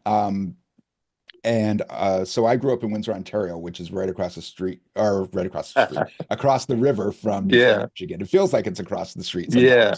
sometimes. So yeah, the Michigan Ohio history is really exciting to me, and just understanding what happened in that area when before slavery was abolished. So yeah, that's definitely something I'll follow up on. Thank you, I Michael. mean, there were everyday folks, and there were notables like Frederick Douglass, Well, and there was I can't think of her name, but there was a lady who later moved from Canada to D.C., mhm. and she was a publisher, and a very notable lady. I can't think of her name right now, but it was a movement that lasted for over 50 years. Yeah. Are you thinking of Harriet Tubman?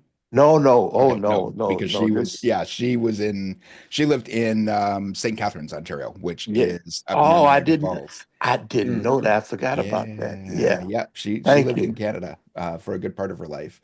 Wow. Um, and the interesting thing is, I don't think Frederick Douglass at the time knew that he was a notable.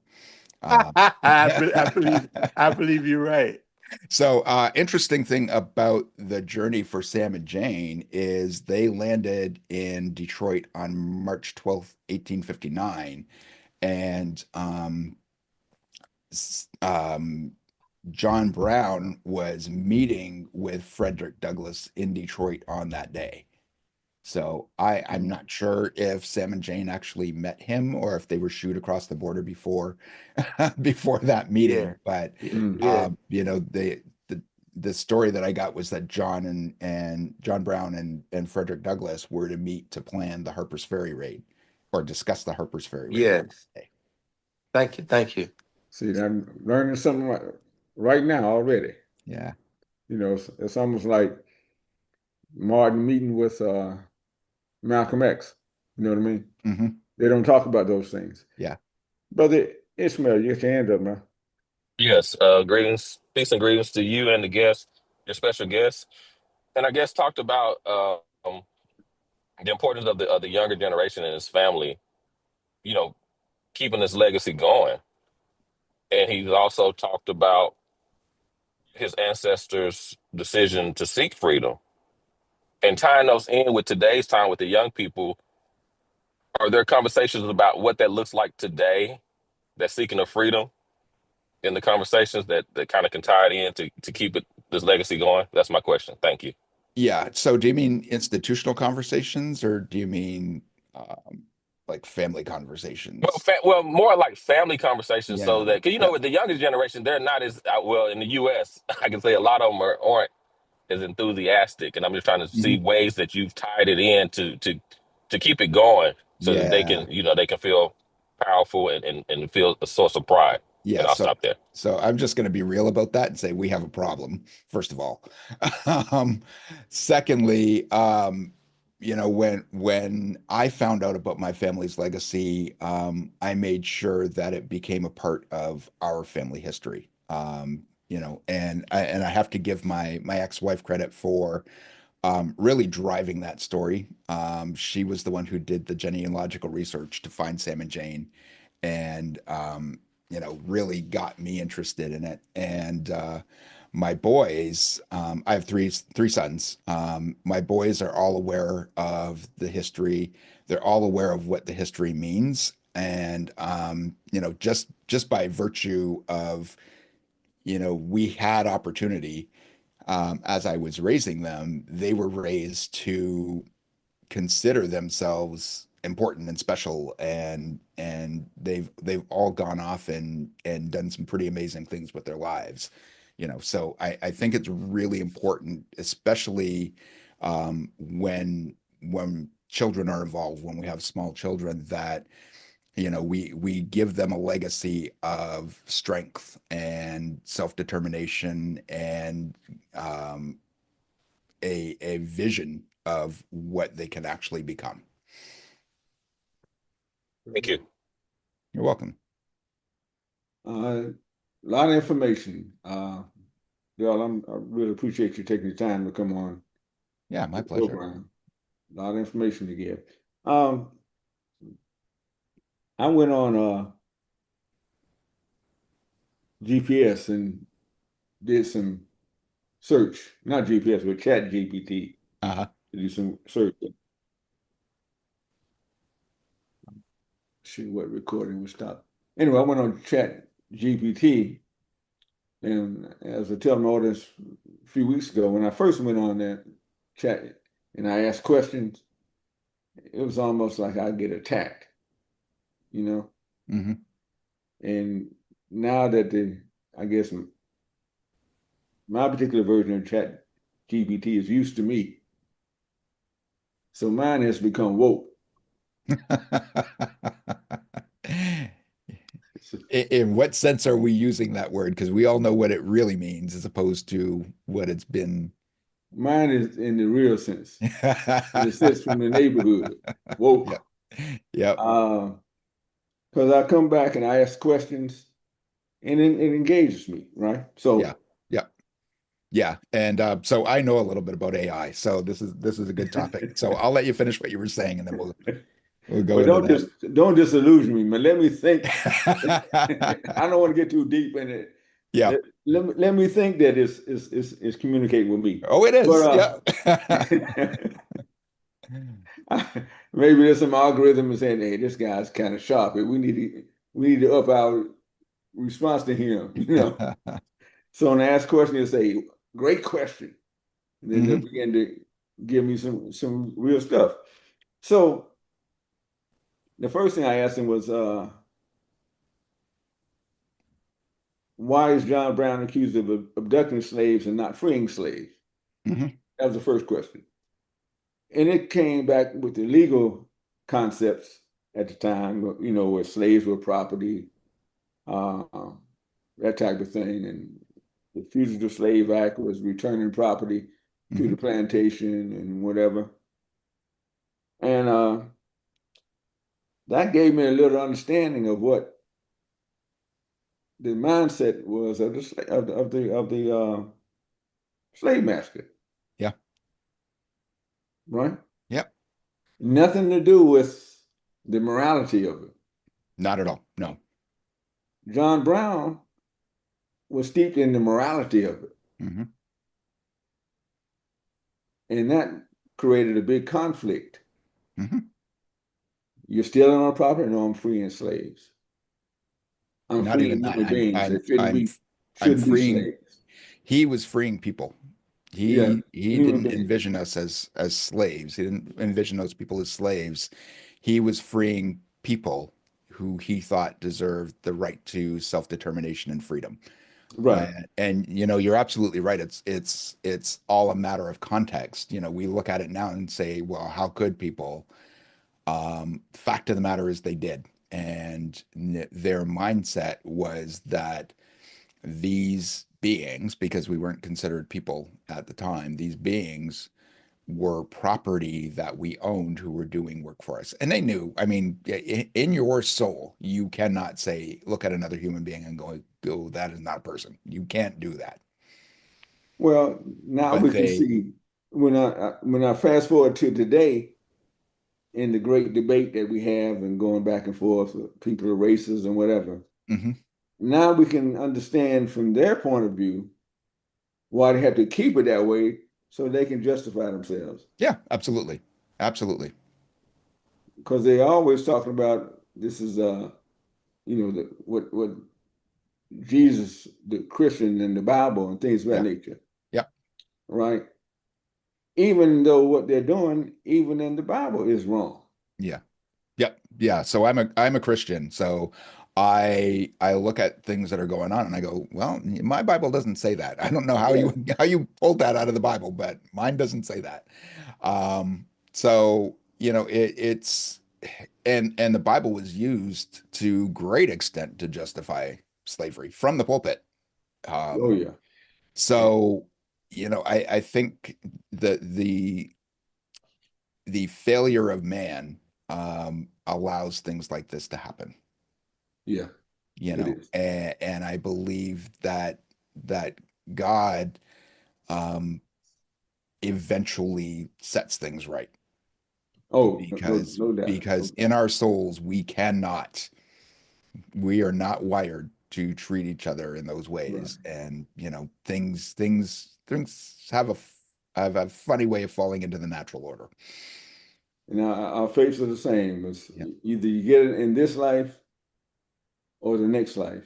Yeah. And I would rather get punishment in this life and get forgiveness than to wait into the next life. Yep, absolutely. Sister Martha, you get your hands up. Go ahead. Yes, Martha Nyla here from St. Petersburg, Florida, and born Floridian. And I say that because I want to know, and thank you so much for this informed conversation as well. Thank you. To your guest, Daryl, I'm phrasing this away because I've mentioned often, other audiences know, to move and Christian background, I say Christian very lightly, but the Bible more so. How do you move yourself, regardless of geographics, but move your internal self from the image, being the so-called white people and differentiating a belief in God and not having that white image, and then deferring the idea of the cruelties from white. It's almost like forgiving them because they have the same image, or is that part of your thinking or thought pattern? Oh, that's a great question. Thank you. So I believe in forgiveness. You know, whether that's God's forgiveness of us or our forgiveness of other people. That doesn't mean I forget, and it doesn't mean that, I don't stay woke.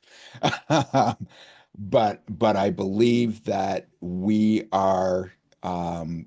called to love and to forgive. And, you know, like I said, I've met a lot of great people, and most of the people that I've engaged with on this journey with Sam and Jane have been white people who are, determined to make sure this story gets told, and to determine that, they uplift me as a person and a storyteller and someone who has a real connection to this story. Um, if I was unable to forgive people, then I think that limits my ability to make a difference, and it limits my ability to say, yes, I'm a child of God, and I I forgive, but that doesn't mean that my eyes are closed to the reality of what happened then, and things that have happened since. Thank you. You're welcome. Brother Mike, put your hands back up. Yes, sir. This is stimulating thought. I love history, Yeah. and I've read where Howard Thurman, the great theologian, African American theologian, talked about reading the Bible to his grandmother, Hmm. who was a former slave, and she insisted that he pass certain verses up, certain sections up, because those were the verses that the slave master had them, learn or understand. That Hmm.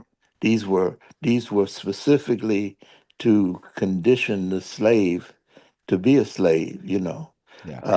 And the idea of white, I use Google. I'm still learning this new technology, but you can Google white people and find its origin and how it's used as a social construct to give them like a performance enhancing drug. Hmm.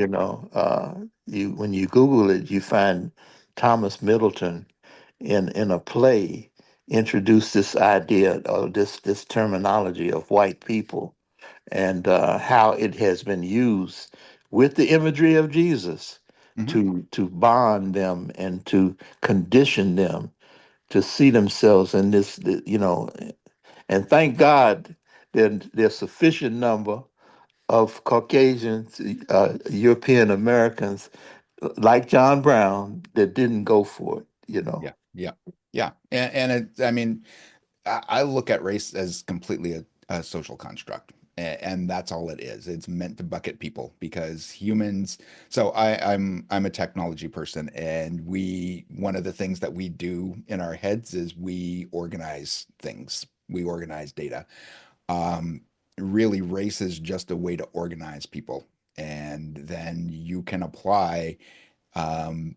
you can apply activities, you can apply rules, you can apply circumstances to those people because they've been placed in that bucket. So it's just a way to generalize, and really, it doesn't mean anything.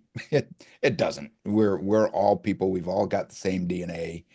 All got the same blood running through us. So, I when discussions of race come up, um, one of the things that I mention, and I have a small group of people that I discuss these things in depth with, and um, when they come up, my reminder is, well, race is something that we created in order that we can enforce the rules of society.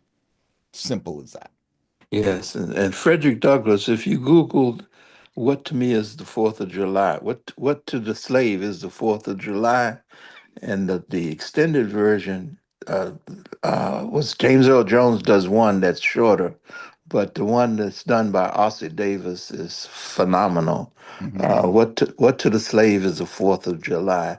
He gave a speech, and he talked about Christianity and the documents of this country. And he actually, said there was one particular remark he made uh, that the behavior of the citizens and government would shame a nation of savages. And I thought that was a powerful indictment, and perhaps an eye opener to some of them. Yeah, and I can't believe that there's anybody who would not agree that that system was egregious, that the system of slavery was egregious. Um, and whether you want to make apologies for it or not, you you can't deep down within your soul as a reasonable human being go, that was okay. You know, the reason that people fought and died and risked their lives, my ancestors risked their lives to come to Canada so that they could be free people. Yes. Um, it's got to be a pretty tough situation for you to say, okay, well, I'm gonna ride in a wagon from Kansas or from Missouri to Canada, and I don't even know where Canada is, but I'm going there because they told me I could be free. They told me I wouldn't have to work like this anymore. They told me that I wouldn't have to have somebody else tell me what to do with every breath that I take. That's right. Hey, we got a few minutes left. Sister Martha, you want to say something real quick? Yes, I can't forego this question, and that is institutionalized benefits. I think Adam, you kind of like circled it in a way, but the benefits that have been derived from this long last system, and as some may say, okay, reparations. Some may say uh, sharing, just being willing to share in the lot of what is institutionalized in the country that supported or was part of the, I don't know if I say gradual transit, the transportation of people for forced labor. What are your thoughts on that? Not specifically reparations, but how do we, in talking with our children too, merge into the system to change it to be fair and economical for all engaged in the public life? Yeah, see, I have a unique perspective on that. I think because I grew up in Canada and because I work in the United States, that's where I built my career. Um, so growing up in Canada, there was just opportunity. It just existed, and I went to the same schools as everybody else, and I got the same. Well, I wouldn't say I got the same guidance as everybody else because I think, looking back on it, there was some people in my life who didn't necessarily, educators who didn't necessarily have my best interest at heart.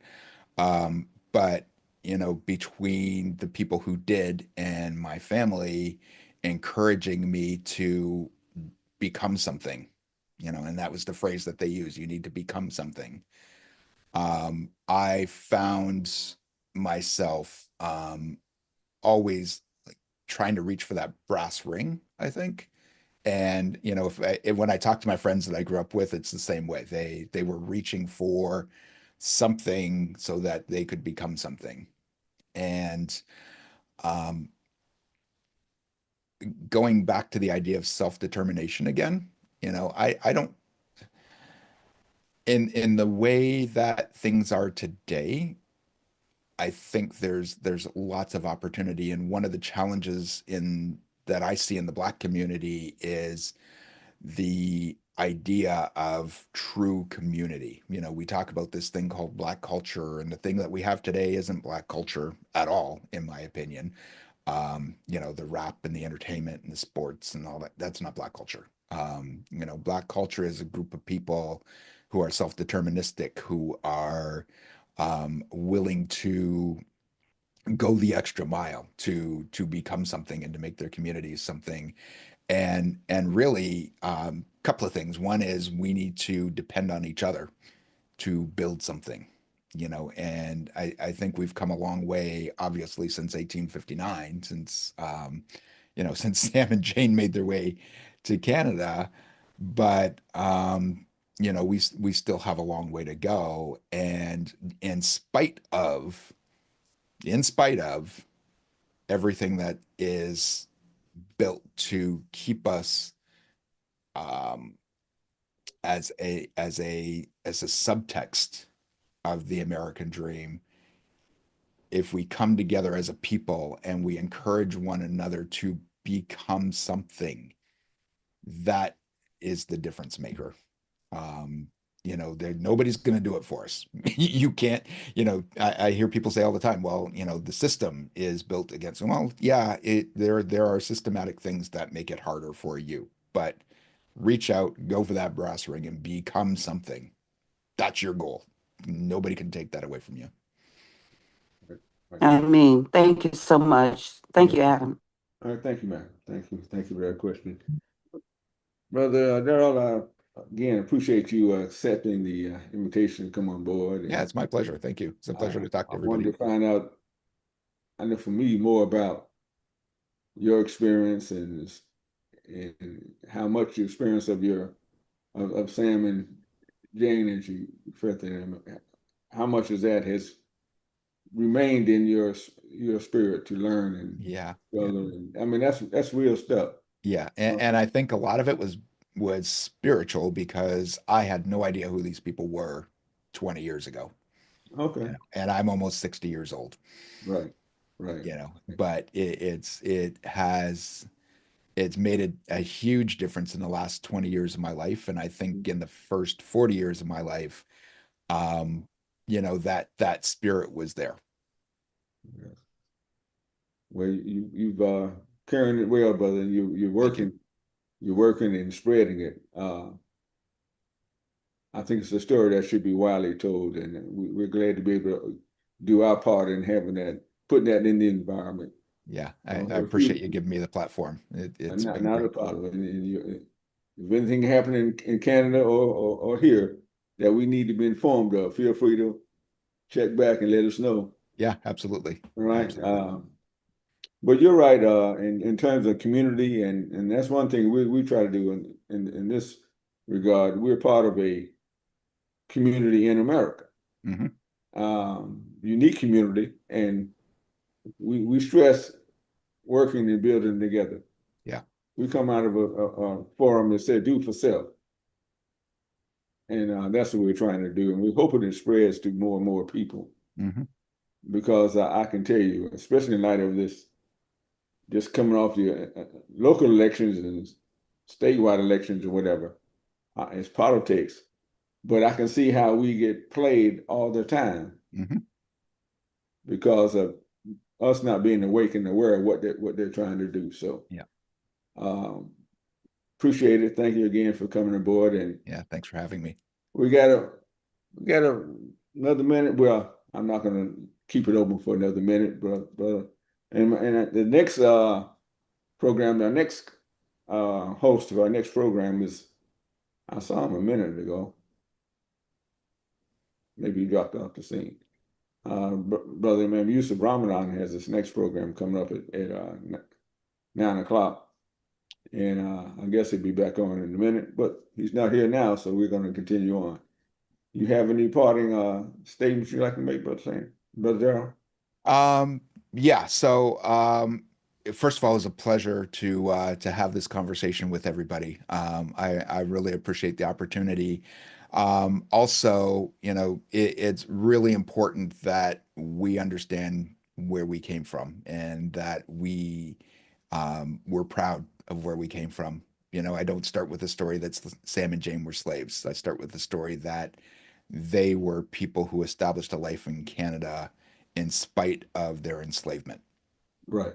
And it's really important that we are a proud people, and that um, we stand up and show that pride to other people, because if we're proud, then nobody can take that pride away from us. People can say what they want, people can do what they want, but who you are, and become somebody. That's my life my life lesson. So I hope you'll all embrace this conversation, and I hope it's made a difference for everybody. Yeah, and we're gonna follow. At least I know I am the things that you're a part of. Thank you. We're gonna have that. So any movement, let us know. All right. Definitely follow that, and wish you all the best, man. Thank you. I appreciate y'all. All right. Take care. All right. Take care, bro. Thank you very much. Thank you. Bye-bye. All right. Where did the man Yusuf go?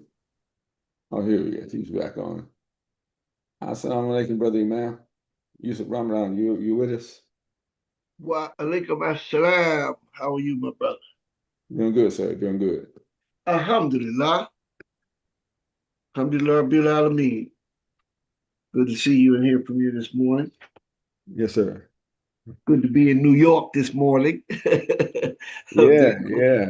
A lot of good news coming out of New York. They say it's so nice they named it twice. Is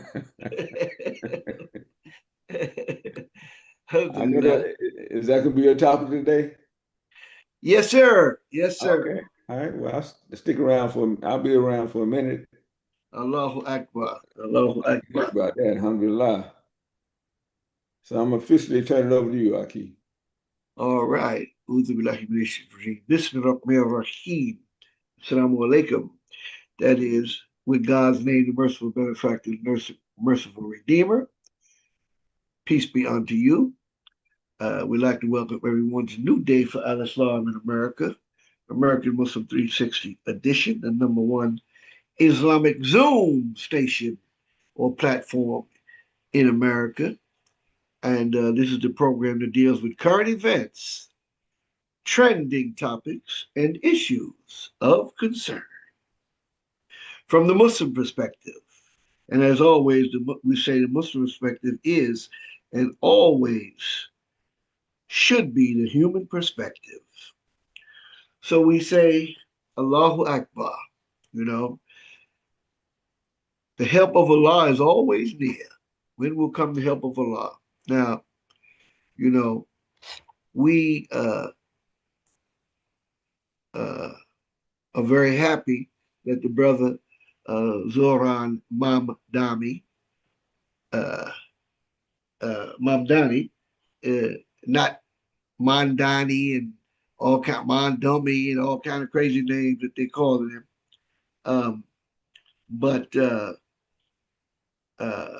And even in the face of, would you believe in New York? Would you believe that there was Muslims in New York that advocated voting for Curtis Sliwa? Yes, some of our brothers from the continent. And they wrote a long editorial. My family would be proud and patriotically voting for Curtis Sliwa for mayor. And nothing would please me more than him winning and becoming our next mayor, because Mamdani is unqualified and Cuomo is unsuitable. Wow. What I responded to our group of imams called the Association of African American Imams. And, we've been questioned why we would have such a group, Association of African American Imams. Why would we have such a group? What's the need for us to have such a group? And I was doing a janazah, and one of the imams came up and spoke, and he said that we were the Association of African Imams. I had to correct that. Imam Waheed Muhammad, he told us that we were New Africa. No, this is the Association of African American Imams. And this morning, after Fajr, I was texting with some of the brothers, and I said that I'm just trying to find it. Well, one of the brothers said, "Remember that our brother Mamdani is not the Imam of New York; he's the mayor with a particular job description." That's true. That's true. Because he does have some uh, positions that we might find uh, questionable that we can't accept. Um, uh, and my premise was this. I said, when rich people commit crimes, it's called business.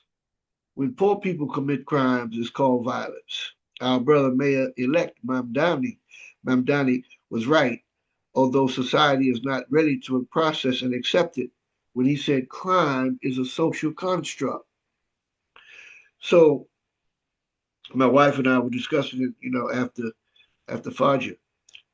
Why is crime a social construct? So the those individuals like Curtis Sliwa, whose whose job is to appeal to the lowest common denominator. If we have 16 shootings in Chicago done by African Americans or done by anybody, but mainly done by African Americans, that's a problem. We have to call that out. Those are our people. We have to, and I'm using Chicago, not to say New York is a enchanted forest now, or L.A. or too many of them, and we have to call that. Of course, that's a crime. Or somebody knocks a woman in the head and grabs her pocketbook, or sticks up a gas station, armed robbery. Of course, that's a crime. But you get people like a Cuomo that said our problem, as if that's our only problem, is we need 5,000 more police officers. 5,000 more. So when you are in that mind frame, you know, what did Curtis Sewell say? No, we need 7,000 more. So what if I was running and I was trying to appeal to the lowest common? We need 12,000 more. Why not 100,000 more police officers? It's really coded racist language that's saying that the answer to the problem is more armed people, militant people, military, to put you and keep you N words in check. Well, brother Imam, you just said that it's a crime. Yes. I said that's why the jails and prisons are filled with those that look like us and those guilty of war crimes where they killed millions of people. Like Dick Cheney get to live to be octogenarians in their 80s and have the flag lowered to half mast. That's why they don't like me, because I bring it home. Huh? Well, what does one have to do with the other? Well, you have taught the people. You have taught the people, and the Imam said, talking about our people, we're little dictators. We ain't big, we're little. We want to dictate over this block. These are my drugs on this block, and I'm gonna kill everybody trying to sell drugs on this block. Huh? We're little dictators, but we're learning from the big dictators. Here you can go out there and brag openly that you killed 70 people on boats, on fishing boats, and because you declared that they drug dealers, you can kill them without a trial, without anything, without even saying what they did or who they are. Just say it's war. It's war. They're narco terrorists, and you can kill them. Well, you can say that about anybody. And before we jump to conclusions of, oh, well, yeah, I told y'all. See, and if I said that to some of my family members, they would say to me, that's why you should vote for Kamala Harris. No. Obama was the deporter in chief, and he was the droner in chief. He was using drones in Afghanistan and blowing up wedding parties. Oops, a wedding party, a nikah, Muslim wedding party. Yeah, we didn't mean that. You gonna stop the drone? Oh no, that was a mistake. Nobody held accountable. That's not called a murder. What Trump is doing is not called a murder. But you would you would say a mafia boss that sent his boys to shoot up the St. Valentine's Day massacre. He's a criminal. So crime is a social construct because you get a chance to define who commits crime and who don't. That's why they're so upset with Luigi and the that is the supporters of Luigi. Y'all are clapping for a man that gunned a man down in the street of New York, huh? And sending him money. And women are proposing to him. But you don't call the man that he gunned down a criminal because he denied dozens of people their rights to insurance and killed those people or was the cause of their death. So they're scratching their head. Why in the world would they like this man and call him a folk hero? We scratching our head to say, why in the world would you like that man that was making $500,000 a year in salary, huh? Because with a $5,000 suit on and a tie, he's a hero, but the other man is not. So this is the problem, and so we have guardrails up that you can say certain things and you can't. Mamdani won because he broke that guardrail. The first one he had for him, they said, would you what country would you go to in the debate? The first country you go to if you win. Would you go to Israel? And they all raised their hand except him. So it really wasn't Mamdani against Cuomo and Curtis Sliwa. Here come the Zionist-owned media. You mind if I jump in here? Yes, I do. I do mind. That's what I was hoping he would say, but he couldn't do that. You mind if I jump in here? I certainly do. I'm wondering why you asking the question to me. I'm Mamdani now. Do you support Israel as a Jewish state? You call yourself putting me. So you trying to make me lose this debate because you know that certain things are acceptable and some are not. He said, I believe in a democratic state. And Cuomo said from over there, even though it wasn't his turn. That's a no. He's saying no. Well, damn it, I'm saying it out loud, no. Do you believe in Iran as an Islamic state? Hell no. But you believe in Israel as a Jewish state. How can you be a secular, how can you be a religious state and a democracy at the same time? What happens to those? Because you know that there's Palestinians, Arabs, that live legally inside what they call Israel. So now they have to live in a Jewish state? How does that affect their citizenship? But he's the one that showed enough courage to tell the truth. That's why I called him my hero. He told the truth in their face. He said, and one of them said, I'll be making my 4th trip to Israel. And I'll be going back to Ukraine again because I went there. So there's a certain narrative that you have to stick to if you want to, in their mind, if you want to be accepted. When you say defund the police, we know defund the police don't mean don't give the police department no money. We know better than that. But they took it to they hijacked the word just like they hijacked the word woke to mean, oh, you trans people, LGBT. Hell no. We know that the word woke came from the African American community to mean to be aware of systemic white supremacy. That's what it meant. That's what it means. Now you take it to mean, I think men should go in women's bathrooms with little girls. You see how the devil is a liar. So they want you. He said it. He said defund the police. No, defund the police came about, and what it was saying is those police departments that continue to support killer cops like the ones that killed George Floyd, which they don't call killer cop. They're still trying to get that man, Derek Chauvin, they're trying to get him released from prison. Did you know that? They're saying now, we all saw him kneel on that man for 9 minutes for him saying, I can't breathe. He didn't kill him, it was fentanyl. Well, he was using fentanyl before, and he would have been using it now if you didn't put your knee on his neck. So because he's a drug user, a drug abuser, he's a drug addict when he's black. He's a substance abuser if he's white.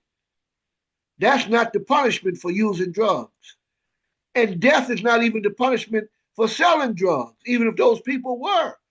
And it's certainly not your job to look around the world like God with a pair of binoculars. And, there go one over there. Boom. What about over here? Boom. Anywhere like you playing a video game. That's how they showing it on TV, blowing up. These are people. These are human beings with families and children. Yes. So that's not a crime. That's not a crime. It's only murder if you get charged with it. It's only murder if Obama get charged with it. And I know it's hurting your feelings. Oh, you talking about Obama. I'm not talking about Obama. I'm talking about you. If you was in the White House, there's certain things you got to do because the Imam taught us that they call it the solar system. Why? He said, it's letting you know that above all is system. So if you're going to be part of the system, you're going to have to play ball. That's why they hated Jimmy Carter. I was listening to our brother Imam Adams' program, the brother talking about being a true Christian. Jimmy Carter they hate his guts. They can't stand the man. They hate him. They only let him get one term. They can't stand him because he was the closest thing to a Christian, not Obama. Obama said he was a Christian.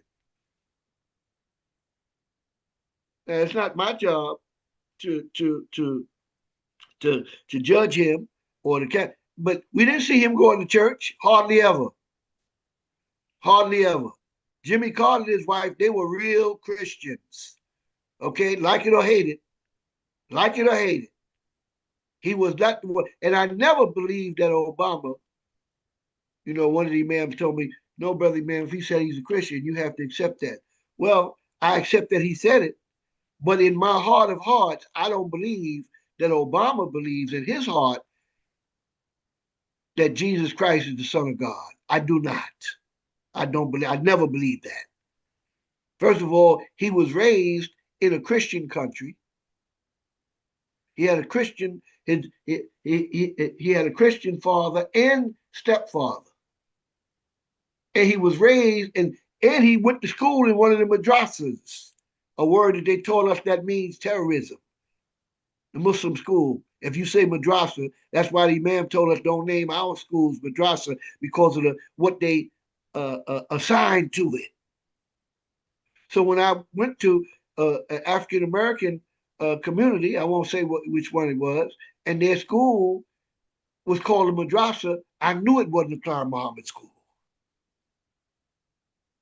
You see how the Imam is the one that taught Muslims how to get into America.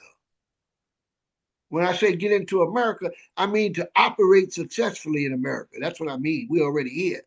The Imam taught us how to operate. The Imam told us to go into the military. The Imam told us to go into law enforcement. The Imam told us to go into business. The Imam told us to go into politics.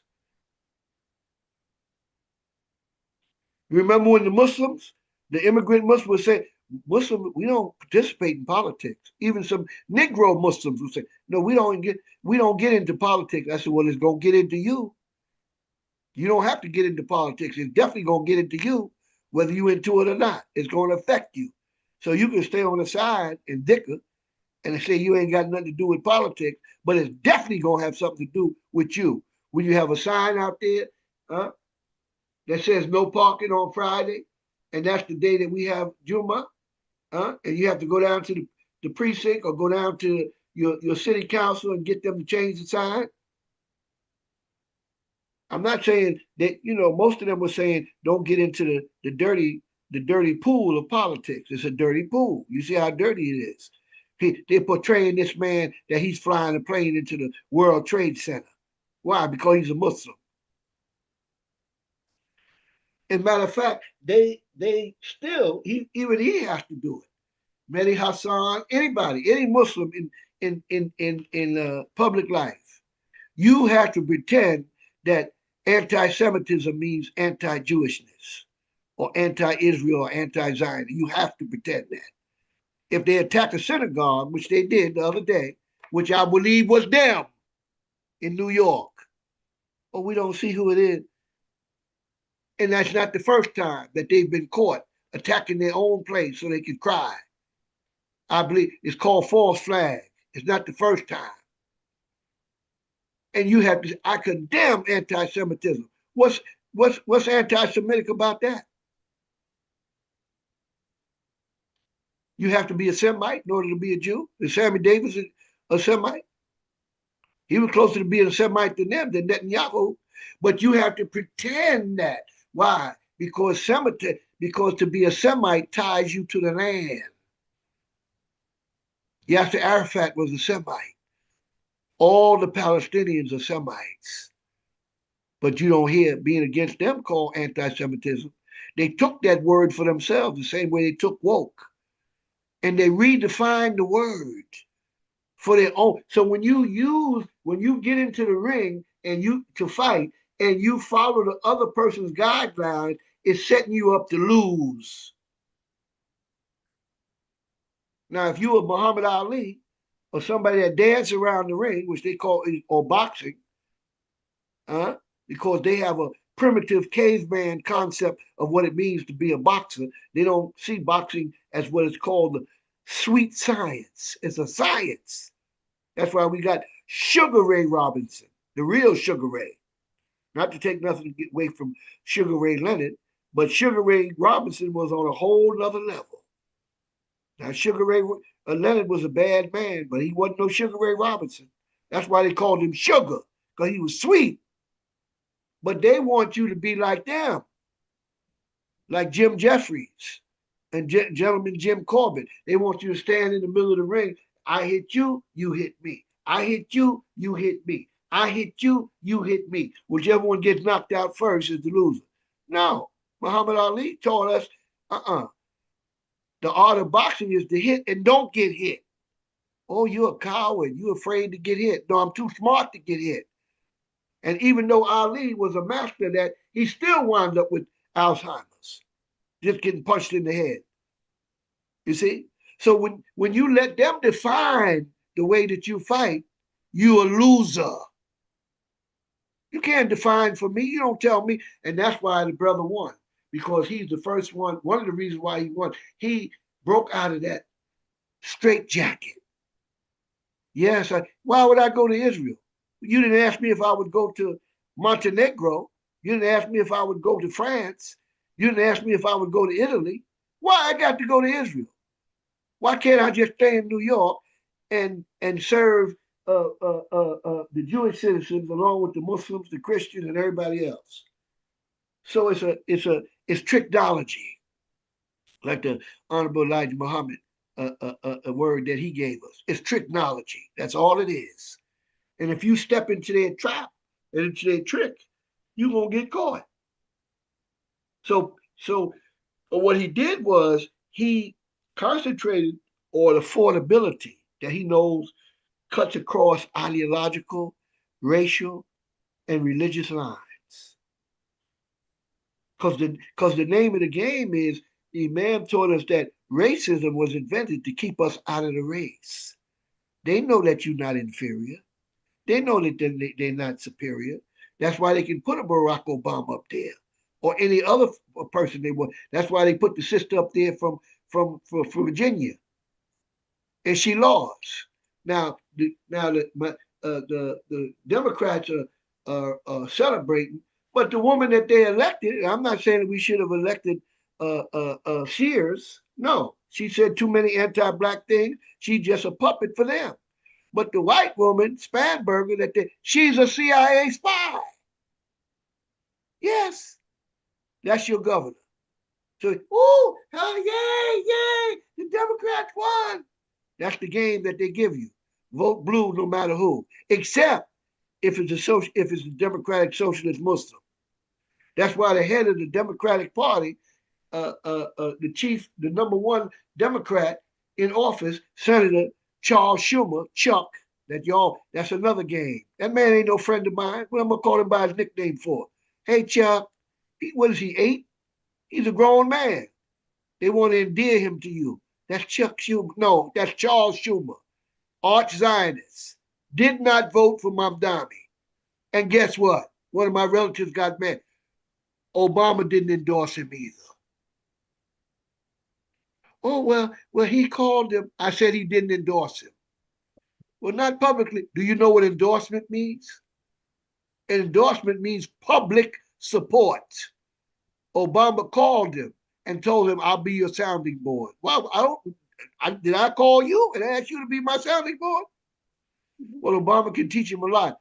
Obama is a political genius, probably the most gifted political genius of our time until this brother came along. Now he's giving Obama a run for his money. Obama was smarter than was more gifted than Clinton. Bill Clinton was the sharpest political genius. That don't mean you moral though, because you understand the rules of the game of how to play the game of American electoral politics. Obama was always Bill Clinton, not Hillary.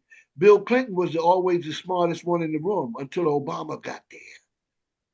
So don't think I'm putting Obama, he don't like Obama. Obama is the smartest one that they seen until this brother came along. That don't make you moral though. Huh? Because he went along with the program and still going along with it. He came to Virginia and he endorsed and campaigned with Spanberger. He came to New Jersey, right across the water, right across the bridge, the George Washington Bridge, and campaigned with Michelle Cheryl. Oh, Mikey. Her name is not Mikey. She got on a bomber jacket and showing herself in a helicopter and calling herself Mikey because she knows that the ignorant electorate only supports men. So she's trying to make herself as masculine as possible. Mikey Cheryl. Your name is not Mikey. Your name is Michelle. And she was going up against Jack John Citarelli, who looks like Paulie Walnuts from The Sopranos. He's a tough guy. He's a tough Italian guy. Well, he lost too. And they're using the same tactic. They're going to come after Governor Hochul here in New York. Now, she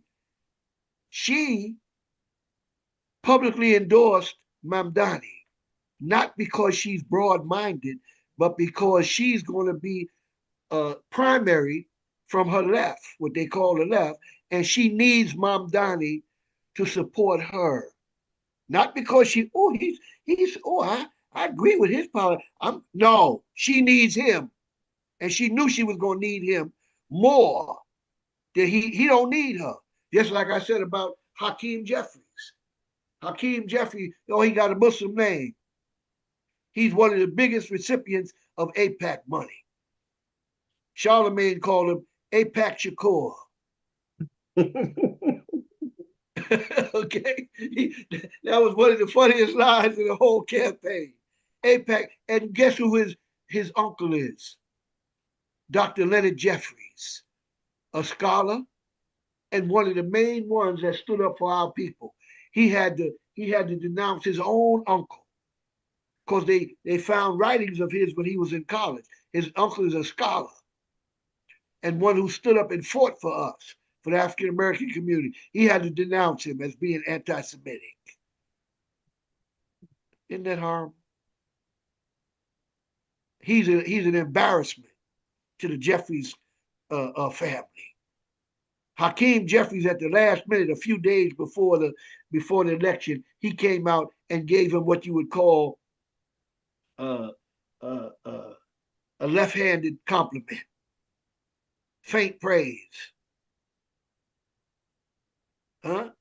You the slimmest kid in fat camp. That's what you call a left-handed compliment. And guess what? He didn't need his endorsement. His endorsement was a joke. The same way Trump endorsed Cuomo. That hurt Cuomo. That didn't help Cuomo. He thought he was helping. And even Stephen Miller had the nerve to endorse Cuomo and said, I'm changing my vote. Stephen Miller, what? You don't have no, you don't resign with nobody. Who this sucker think he is, Stephen Miller? Now he's a wash that's whispering in the ear of dumb President Trump, and he listens to him. But his endorsement don't mean nothing to nobody. Hakeem Jeffries is not popular, and he endorsed at the last minute because he saw that Zohan Mandami's win was looking inevitable. That's the only reason why he did it. That's why they say drug business is not the dirtiest business. The dope business is not the politics is the dirtiest business. Oh, brother man, you're exaggerating because people don't get killed with the politics. Really? Oh, really? Huh? And that reminded me of The Godfather when he was talking to the great Diane Keaton that just passed away, the actress that played his wife in The Godfather, Michael Corleone's wife. And he was talking to her and they were talking about politics. And she said, well, politicians don't kill people, Michael. And he said, who's being naive now, Kay? Politicians don't kill people. They send them off to war. But Trump don't send his kids off. They can go in the military. Or they're too old now. Send your grandson. No? Oh, okay. So not only did Mamdani defeat Cuomo and Sliwa's a joke. He's a clown. Cuomo is political royalty. That's a dynasty.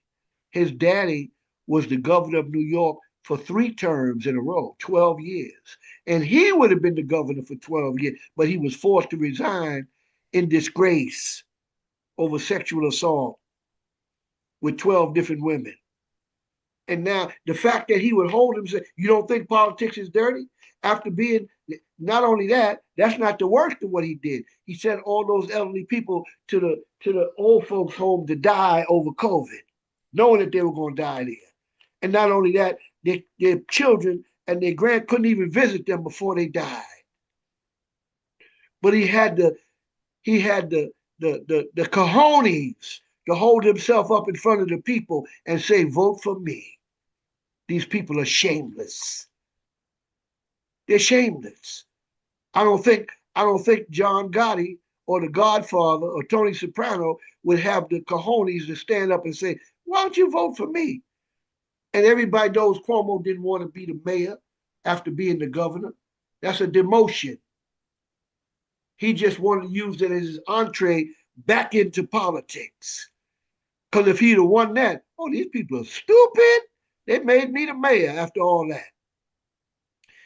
If they would have called him the day after and said, oh, we want to appoint you to be the governor again of New York, who thinks he would have said, oh, no, I ran for mayor. I'm staying. He would have left. And please don't say if he had a chance to be president, he would leave mayor, he would leave Gracie Mansion in a heartbeat. Who thinks he's here to really help New York, or was he here to help himself? So that's my rant for today.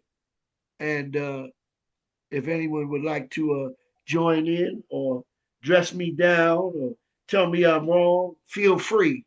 Raise your hand and we will acknowledge you. All right. Yeah. American Muslim 360. Who's that? Lacey Umar, Melbourne, Florida. Assalamu alaikum, brother man. Alaikum assalam, my brother. Look, I was walking around listening to you. I said, I love that man. I love you. Look, I love you too. my brother, because you laying it down just like it is, you know. So praise be to Allah. I just wanted to greet you and no comments, but we celebrating today. And even All of the Muslims are celebrating. Allahu Akbar. That's right. That's right. Well, thank you. Thank you. Walaikum salam, my brother. Sister Martha, I see your hand up. Yes. And assalamu alaikum to you, Imam. Walaikum salam. It sounded so nice. I'll say it twice. Assalamu alaikum. Walaikum salam. Alhamdulillah. Thank you. Yes. And two, it's amazing that I have an influx of migrators coming to New York, right? Yes. Yes. It's like everyone picked up their little wares and just you saw footwork coming straight from New York. Well, they locking them up. At least he's standing up to this man. You understand? These people are cowed down like they're afraid of Trump. This man told them, turn up the volume.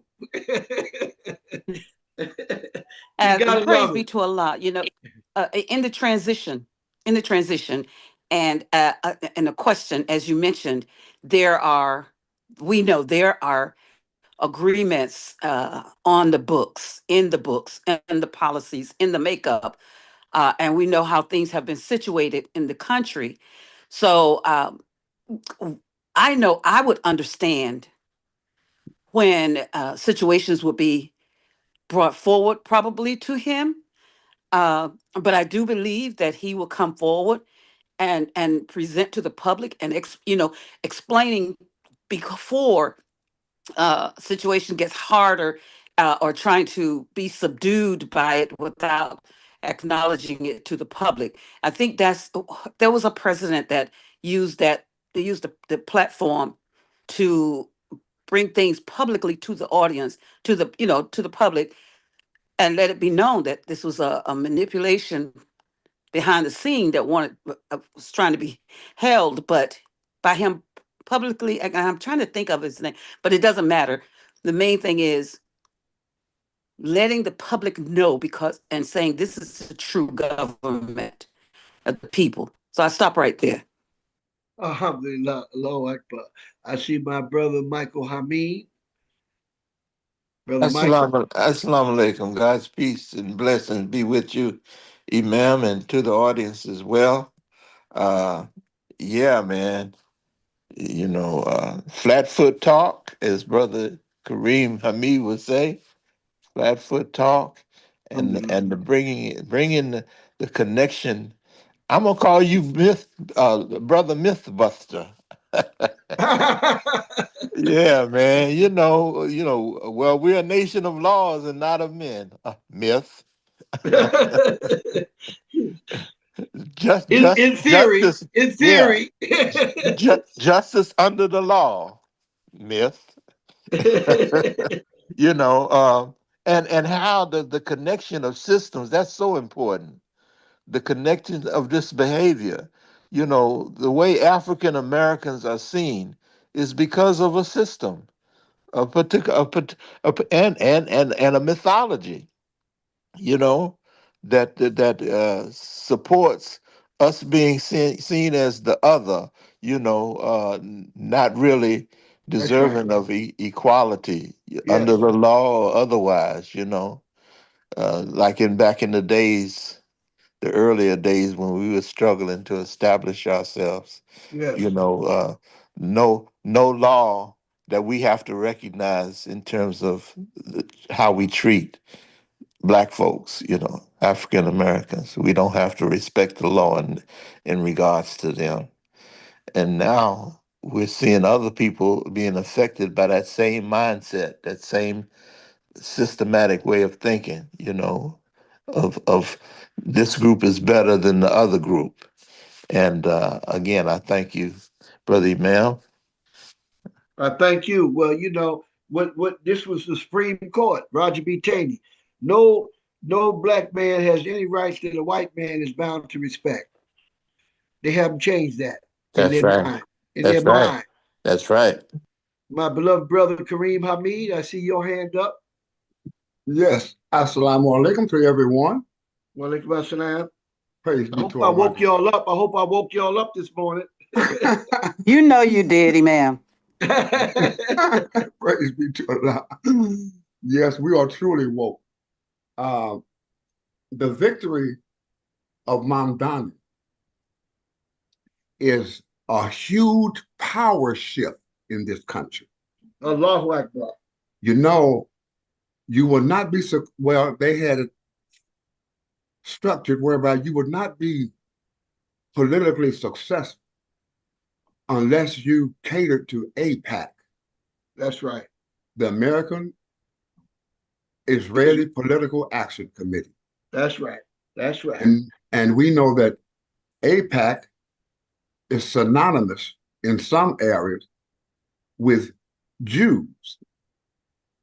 And here is a Muslim in the city that is populated with more Jews, second to Israel. And he's right in their midst. And the Jewish community voted for him. That is a huge power shift. It's huge. It's very huge, my brother. International, not national. Yes, international. And also them trying to demonize his faith of Islam. Many Christians, we know New York has a lot of Christians. Oh, yeah. It voted for him. Oh, yeah. That's a huge power shift. Why did they vote for him? Because he addressed human, not corporate interests, human needs. He spoke to the human being, and they registered that. So we are grateful to Almighty God, Allah, that this is a sign from Almighty God. That's how I'm seeing. Yes. That goodness is on the rise. Allahu Akbar. And universality, the oneness of the human being, is being pronounced loud.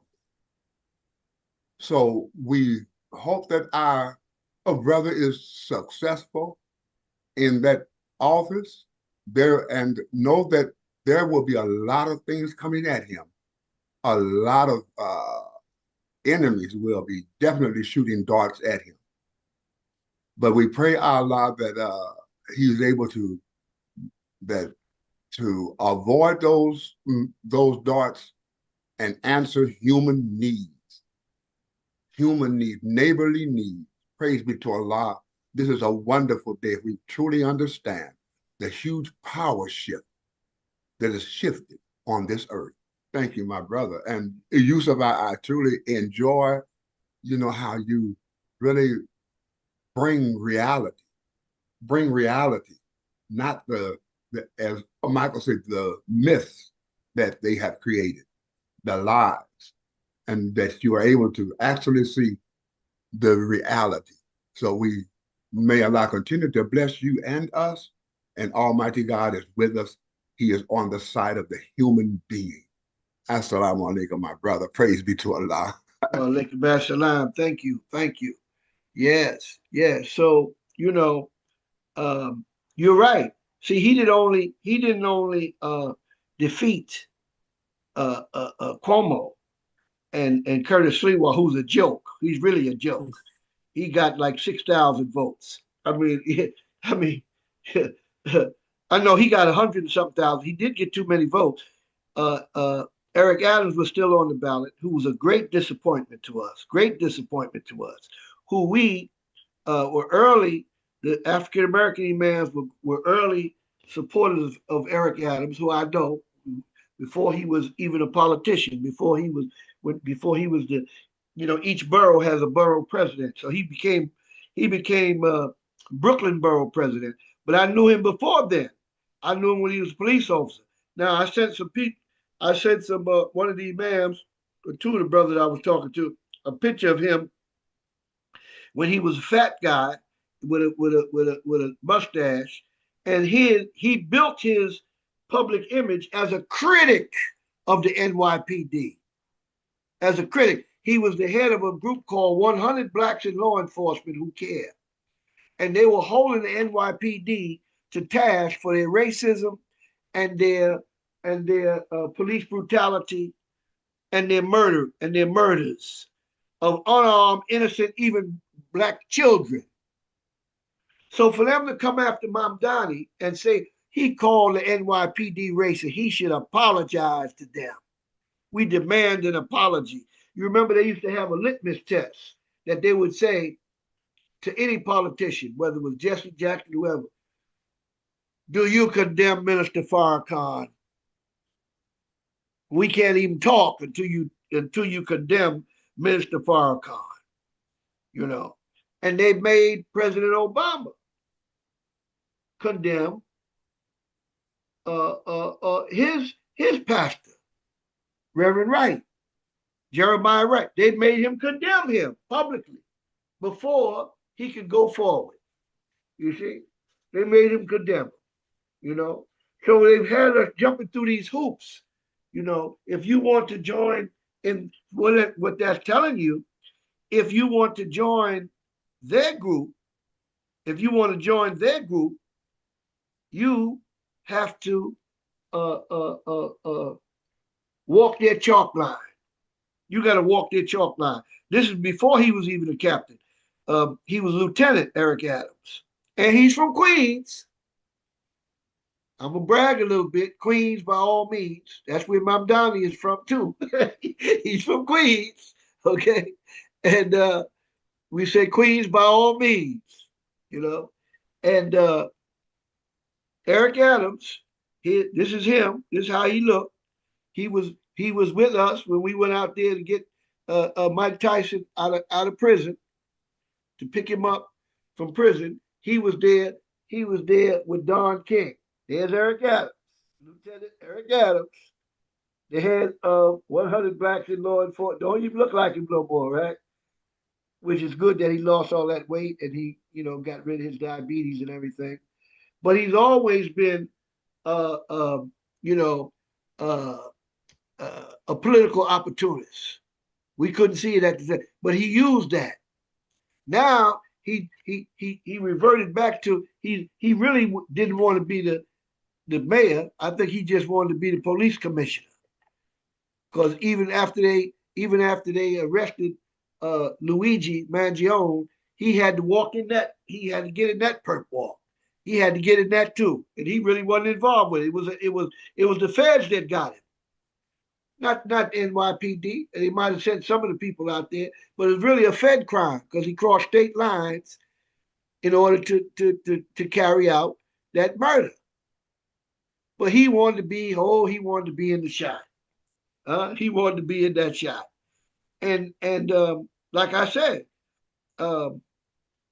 we were among the first ones. The Association of African American Imams had a meeting with him, and we gave him our support when the other immigrants, Muslims, didn't support him. They didn't support Eric Adams, and he won. Same thing with Mamdani.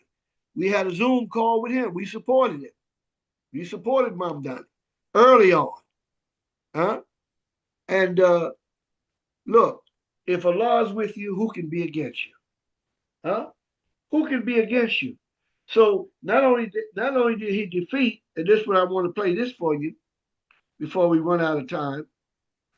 You know, the time goes by quickly.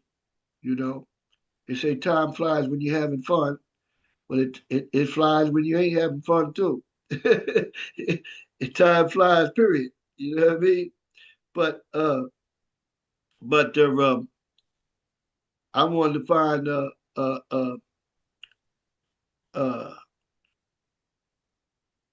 Mehdi Hassan gave something. I just saw it too. I don't know what happened to it. I think one of the imams sent it to. Oh no, let's see. I'll put it in YouTube. It should come right up. But he has a lot of videos. But maybe, okay. Yeah, but he went on to say, I'll pull up something else that I have. I've been so busy, I've been so excited. It says, a 34-year-old Queens assemblyman just beat a former New York governor who was backed by the president. the world's wealthiest person, Elon Musk, and the current mayor of New York City. Now, Eric Adams called Cuomo a snake when he was running against him. A powerful message and messenger moves mountains. More than $8 million from Mike Bloomberg, $3 million from Airbnb's